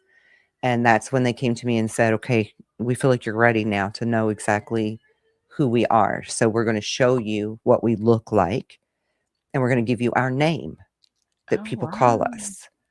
And their names were Uriel, Aurora, and Michael.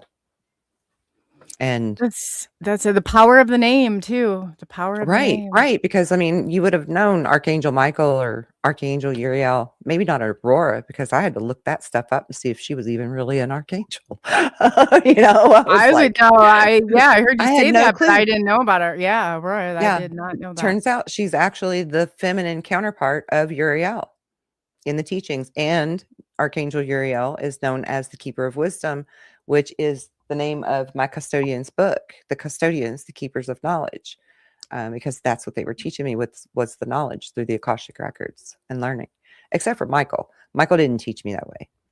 Michael taught me to use my reaction time properly. Michael taught me how to manipulate time. And he Ah. didn't do it easily either. It was typically on a ledge or a cliff with a sword in my hand. And that's in that book. And that's how you're going That to whole keep thing your is in cool. that. Yeah. That was Woo. in that book. Yeah. I tell all Wow. about that experience. But in the end, and I always felt like he was very hard on me, like, I don't know why this dude don't like me kind Some of the of best teachers opinion. are, I know. But yeah, he in the end, he had like a mutual respect for me in the end of my training with him, there was like this mutual, I'm the student that's now becoming a teacher because I've learned really well from him. And I don't think I would have learned as well if he hadn't have been so hard on me, honestly. So, because, like we said at the beginning, give me everything that's the hardest thing on my contract because I can take it. Right? Throw it all at me. I know. Just when you think I've had enough, you got to throw a couple more pieces on there. Yeah. Oh, that's not enough yet. Give me more. I can handle it. I know. I was like, man, you big mouth, here you go again. Yeah. Oh gosh, that went full circle, and that is so true because I honestly, yeah. So there might be something more to the disruptor identification than what I initially thought, but oh, I'm sure there is. I know. I'm sure but there I'm is. Loud and proud. I said that Gen X, like, we are some of the last hope here. If we can't do this, nobody can. Oh, yeah. God. And I just want to add real quick too. You said Gen Xers again. This reminded me. All of the starseeds, particularly our wave of starseeds, if you want to use Dolores Cannon's terminology on it, have probably more than likely also learned and trained with archangels. And someone had a question earlier about indigo children, right, versus rainbow or crystal or whatever. So to understand that a little better is to understand your teachers that you will get, because all 7 of the main, is it 7? How many colors are in the rainbow? Are there 7? Is 7 or 8? 7 maybe? Roy G. Biv, is that 7? Yeah. Yeah, I think you're right. I do my elementary stuff. Roy G. Biv. I know I was gonna go. I'm like, but every time you get out of StreamYard now, it freezes you. And somebody did a nice video of me. It froze. 8. I'm like, well, yeah. So okay, my point here was each section of the archangels have a specific color or tone or vibration or lesson or even a key, a note, right? Like the key of A or the key of D that's attached to them. We see that in the chakras, right? Mm-hmm. The colors of the chakras. So each archangel is one of those colors that governs that chakra, that color, that note, all of those. So when you hear someone say, I'm a blue ray starseed, they fall under the lessons of Uriel and Aurora because they are the blue. Okay. If you're a green ray, if you're a red ray, if you're an indigo, your lessons are coming from different archangels. And there are things out there you can Google to look up archangels and what color or what ray or what title or label you relate to, whether it's a rainbow child, crystal child, a blue ray, an indigo, however you want to call it, to know better who your archangel teachers or custodians are in this lifetime. Oh, that's fascinating. That is fascinating. Wow. But So there's so much more to this. Yeah. Wow. Yeah. But oddly, a lot of us are in the indigo color or the blue, more so than like the younger kids. Both of my younger children are a green and a red ray. And they told me that. I didn't tell them. They didn't know anything about rays. Right? They just told me, matter of factly, I'm from the green rays. So what would that mean if somebody said they're like the green ray or the emerald ray or red ray? So I'm no expert on those other colors because they're not mine. But if I remember right, I think I did put a blog post on my website about that. But I can't recall exactly what those rays mean. Now, when my son said he was a green ray, an emerald ray, of course, for me, automatically, I just assumed that's because he's a Taurus. He's a May 1st baby, and that's his birthstone, right? And so I asked him, well, what does being a green ray or an emerald ray mean to you? And he says, and this is when he was like 6. He's like, oh, well, that means I have all of the power and the wonder and the magic that comes from the green ray of the rainbow. Duh. And I'm like, Okay. So clearly these children that are coming in now have a little more knowledge under their belt without tutoring than I came here with, right? Because I had to be taught those things. He just got it natural. He also learned It's how a to read on his collective. own at 3. He literally told me at the age of 3, he got a free pass when I asked him, "How do you know how to read this?" He's like, I got a free pass." Oh, that's awesome. And he for real did. He's a freaking genius. Isn't it? I I mean, said, man, if our kids, I'm telling you, that's where they're geniuses. I mean, they're they coming sure in a are. lot smarter than we did. They sure are. They sure are in many I had to ways. learn the hard way. Yeah, and if you didn't learn the first time, you would learn the second time you went through it. I mean, Or the it's just 10th. like, yeah. Sometimes I just get whomped on Maybe the I'll head learn every the single 10th time. time. Yeah. Yeah. It wasn't enough. I was like, man, when it comes down to it, I'm that holding that ground and that's where I shine. I mean, if there's a rebellious, Yeah. I'm there. But I think that's definitely the beauty of our generation too, because we need right now, things need to be questioned. We don't need just to be going along with everything that's being, we got to really use our discernment, as you stated earlier. It's so important right now. Question everything. Yes. Question. And you just do not accept if it doesn't feel right in your gut. Yep. Don't that's not for you. Use discernment. Definitely. Absolutely. Well, I really want to thank you for coming on. And I would love to do, coming up and doing another episode with you and getting some more of this knowledge. I really Yeah, sure. appreciate that you're building this community. I really appreciate that you're giving people hope and holding a space for them and teaching them how to regulate some of this. And so they're able to do that for themselves, because that's very important. It is my absolute honor and privilege to do so and to be on your show. Oh, thank you. Yeah. And before we let you go, tell everybody again, I've been dropping your links. I have 3 of them. If there's anything that I need to update to or get more out there. But I've got YouTube at Beacon News 777, Facebook, and then I got your Earth on Grid, or excuse me, Earthsong. Song, yeah, Lovecraft. Yeah. Yep. Earthsonglovecraft.com. Perfect. And yeah, that's it. I'm generally just on YouTube, Facebook, or my website. I mean, I do other social media, but I just don't focus on them like I do the others. I'm only on X to find my conspiracy stuff.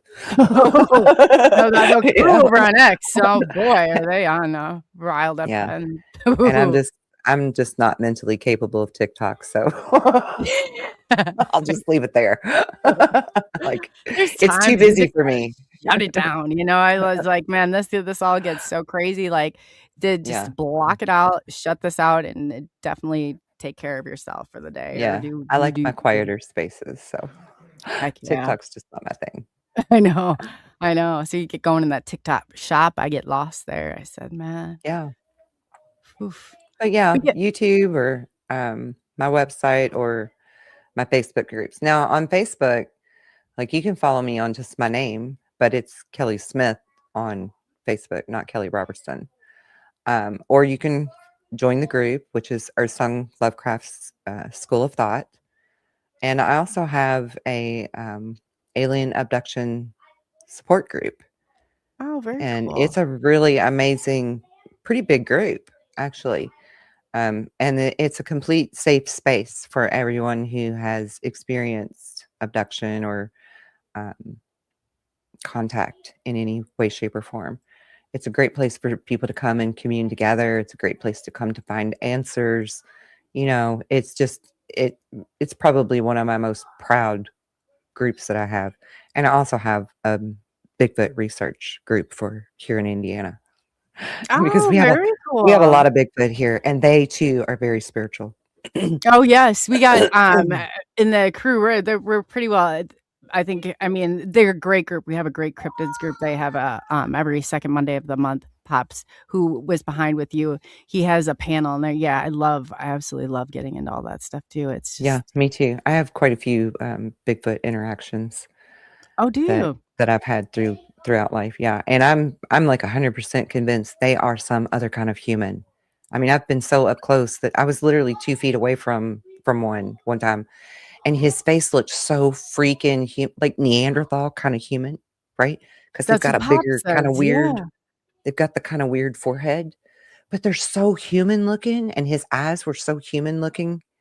I was just like, I wasn't even scared when I realized that I was standing, and I didn't see him because they are hairier. They are very hairy. So for me, I'm looking down at the ground because I'm looking for a dog in the woods. I'm not expecting anybody to be there. And I'm thinking I'm just walking up to a tree, and I just look up. I'm like, that looks like a really hairy tree. And I look all the way up till I reach his eyes, and I'm like, oh, that's not a tree. And he's just kind Oh, of hanging man. out, like with one arm laying through a limb, just kind of hanging out, watching me like, hey, girl, what's up? Relaxing. Yeah. And Hey, hey, girl. Hey. I'm just like, Yeah. I'm going to do the way that my dad taught me. If I walk up on a snake in the woods, I'm just going to back away, right? Slowly, right? Slowly back away. And that's what I did. I just slowly backed away. But because, after a few seconds, then you're like, oh, shit, what is this? Right? Run. Run. And my mom and my boyfriend had already seen him standing in front of me, and they did run and lock themselves in the daggone car. You So much tell for us when having a it's all boyfriend. gone. Yeah. They're Yeah. gone. That They was are that was gone. it's a hard lesson that boys don't always protect you. I But know. Oh but, boy. Yeah, no, um, that is hilarious. But yeah, Pop says the same things. He's like, they are like, another they are. form of human. Yeah, he said they're And very they much know. like you and Like, I. they know. They read energy. See, I teach people to read energy. Being a medical intuitive, I teach you how to scan bodies and read energy, right? They read energy. And they know if you're good or not. And that's why you hear about these crazy teenagers out in the woods that leave their fire burning after they crawl in the tent at night and Bigfoot terrorizes them. Because you're not being responsible, right? Mm. You don't leave a fire burning in somebody's house if you go to visit them. Why are you doing it in Bigfoot's house? Yeah. So, No, that's true. That's true. Like right? this is as far You're as we leaving your know, trash laying right? around, hooting and hollering. They're not going to like you being there. You're not being respectful of nature. You're not being respectful of their home. That's So true. they know you're not good. But this one knew that I was good. Like, I mean, it literally could have killed me. It was so close to me. If it was bad, it certainly could have killed me. But it didn't. It just looked at me. Yes, and that's Didn't what it Pops didn't will say too. He's like, you know what? They if they really wanted to come in your house, they will come Oh, in they your house. Like they it's can. gonna blow through right through your door. Like it's nothing. Yeah, I've had one in my garage. He had 16-inch footprints. Oh wow. Yeah, he walked right in my garage, opened the door, and came right in. He probably They can peeled come it in if they open want. like it was nothing, like a can opener. I mean that's No, I mean, truthfully when in reality. he turns the doorknob and walked in, right? Oh, that's cool. I That's very mean, cool. it was That's what kind of Jane said. crazy. At the It East City was Ranch, he's like that. We've got him to the point now. The peanut butter. He's like they put the lids back on the peanut butter Oh, jars. yes. I used to gift the ones out in the woods by my house. I put all of the food in a tackle box, right? Because like even a raccoon can't undo a tackle box. You got to have opposing thumbs and really know what you're doing there to get all that going on. You know what I mean? And I would put all the food in there. First of all, they don't like tuna. They will not ever take the tuna if I leave tuna out there for them. They don't want Oh, it. really?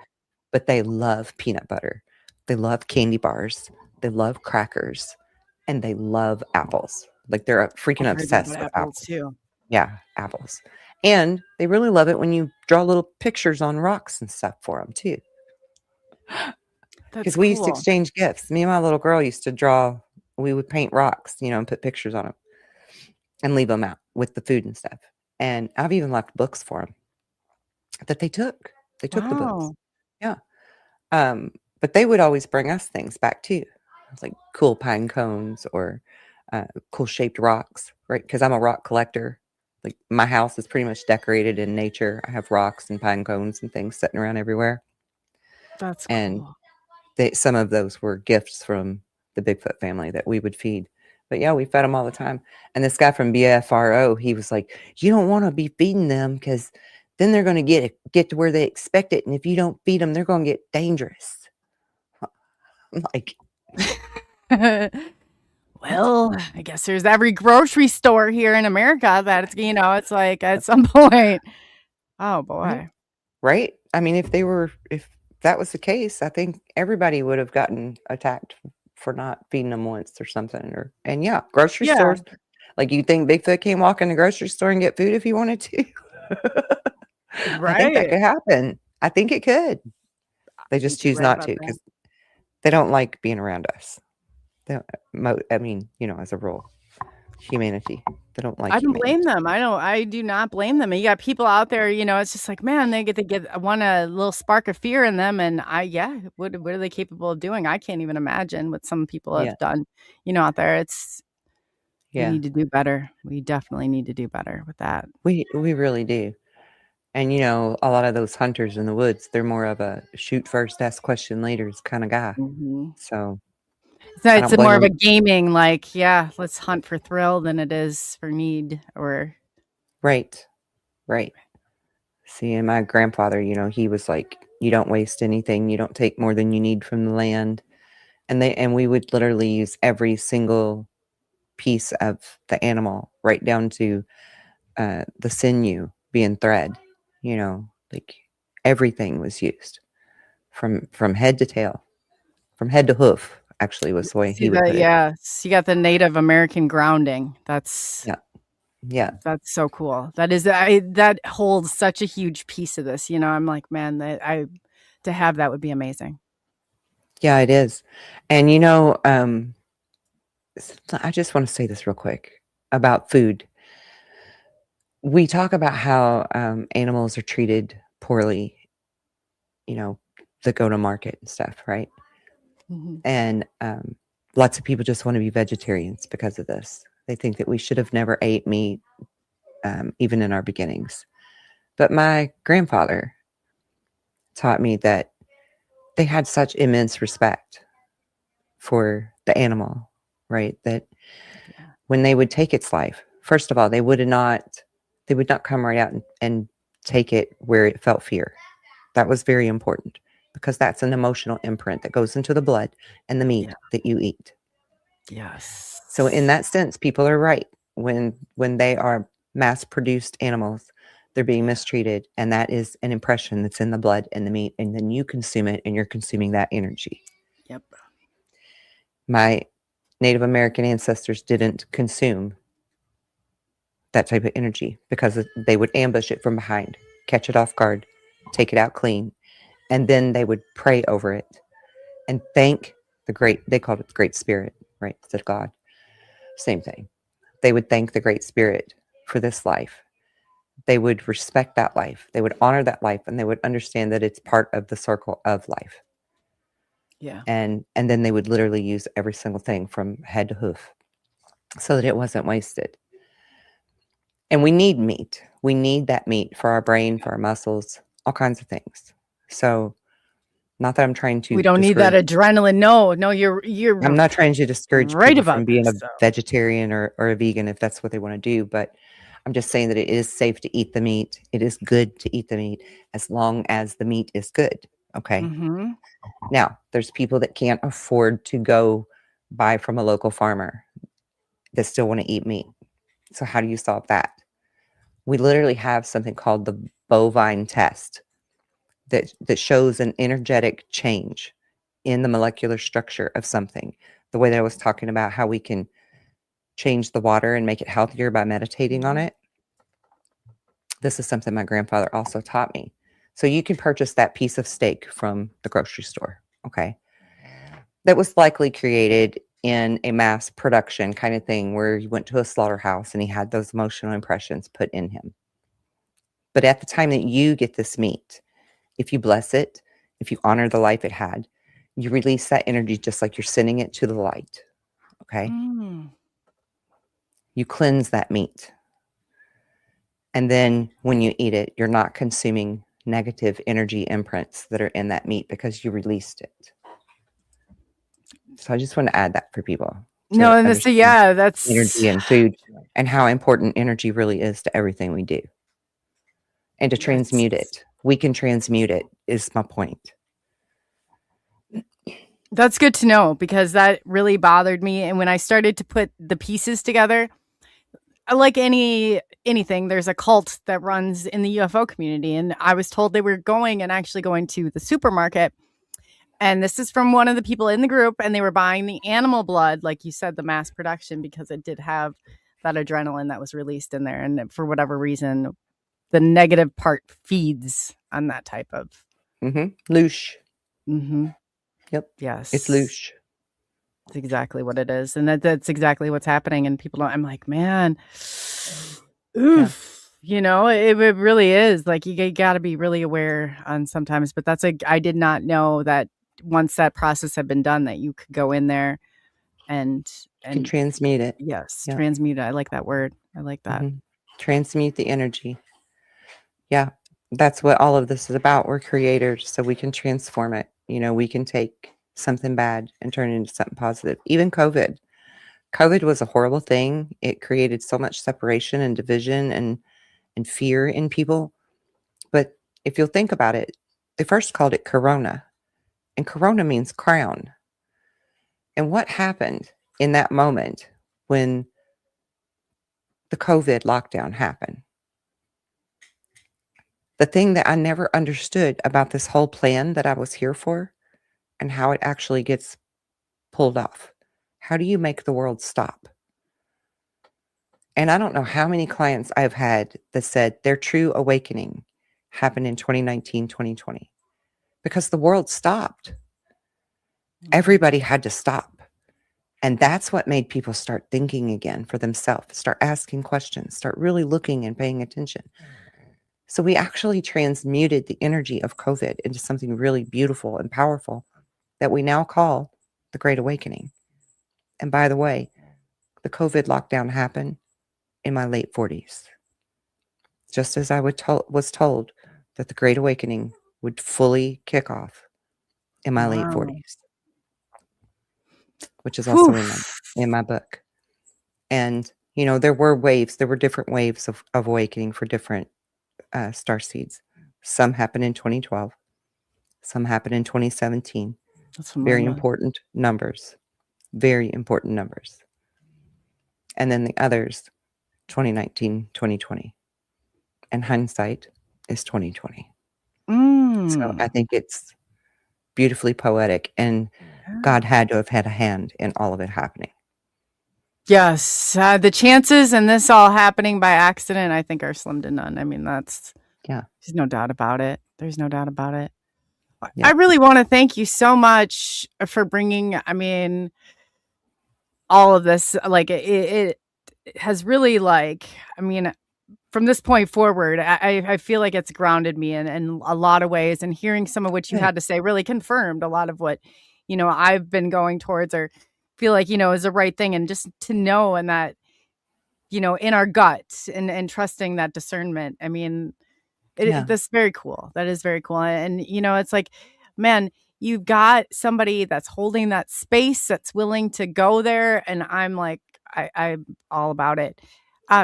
Before you go, tell two people, what days, I guess, what are your shows? Or I know you said Sunday, right? You had one.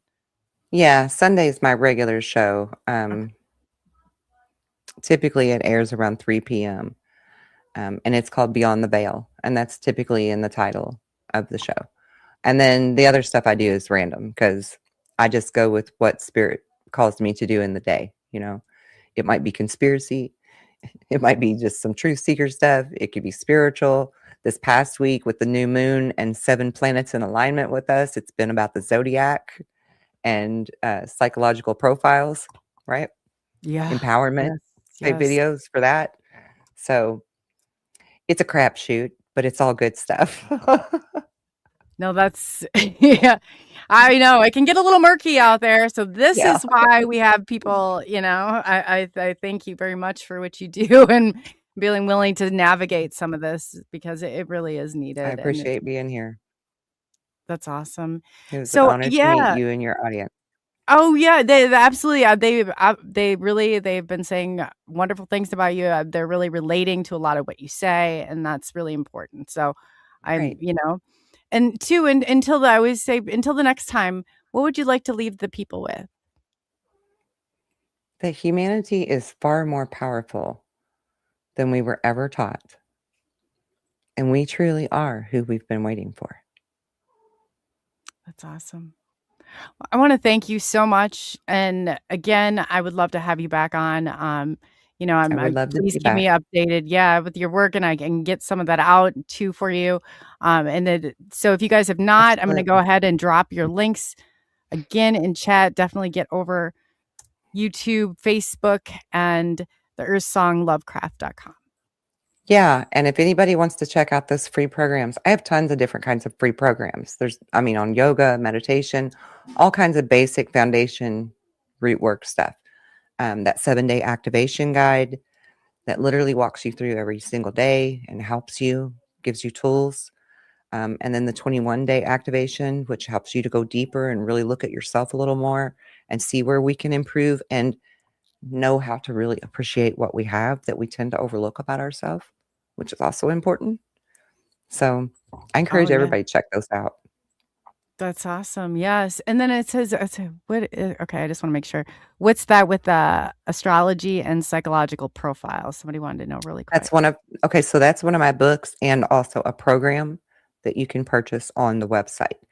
Now, most of the programs, if you don't subscribe to become a member, which is totally free, you won't see the programs, and I can't help that. That's just the way the website's set up. So there's a program called the Zodiac, using astrology as a psychological mirror, and then a book by the same name. Now, the program has a workbook format to it, but to purchase the book as a companion greatly helps you to build and improve upon that. So I always highly recommend using the two, but it's not necessary to have.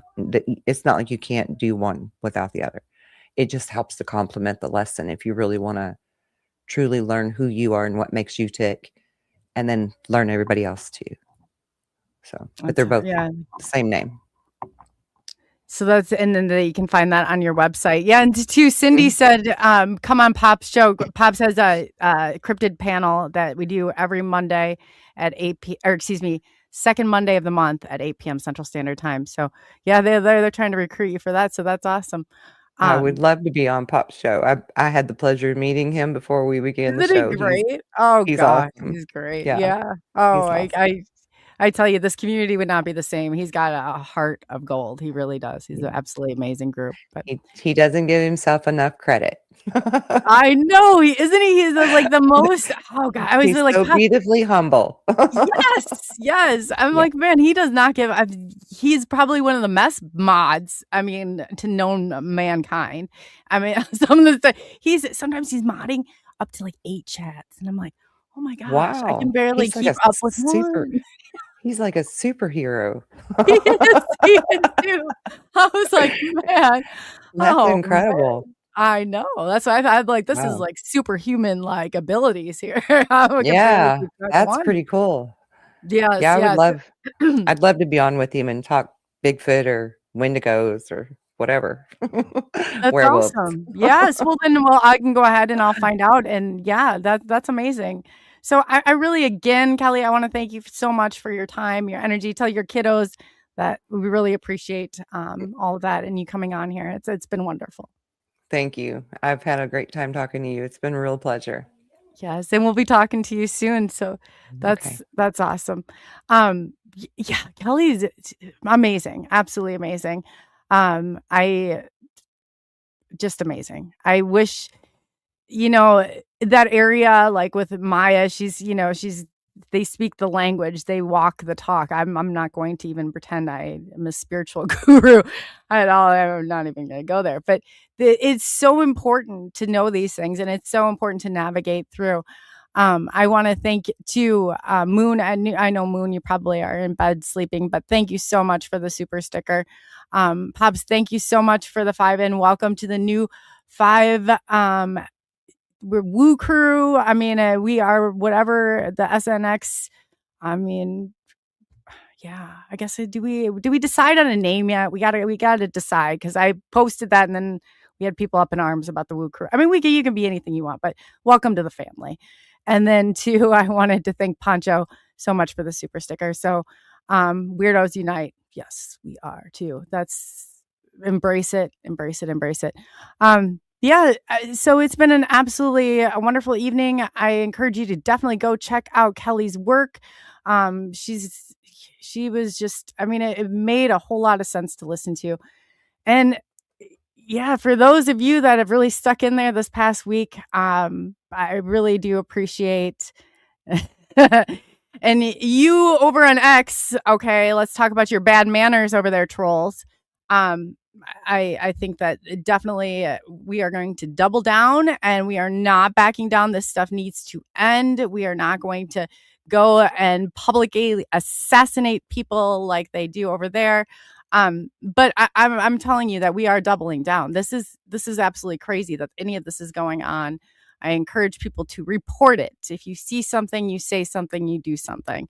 And yes, until then. So two, definitely, if you have not checked out the second Monday of the month, 8 p.m. Central Standard Time, 9 p.m. Eastern Standard Time, check out Pops' Cryptid panel. They are absolutely wonderful. That's Cindy, Lori, Keith.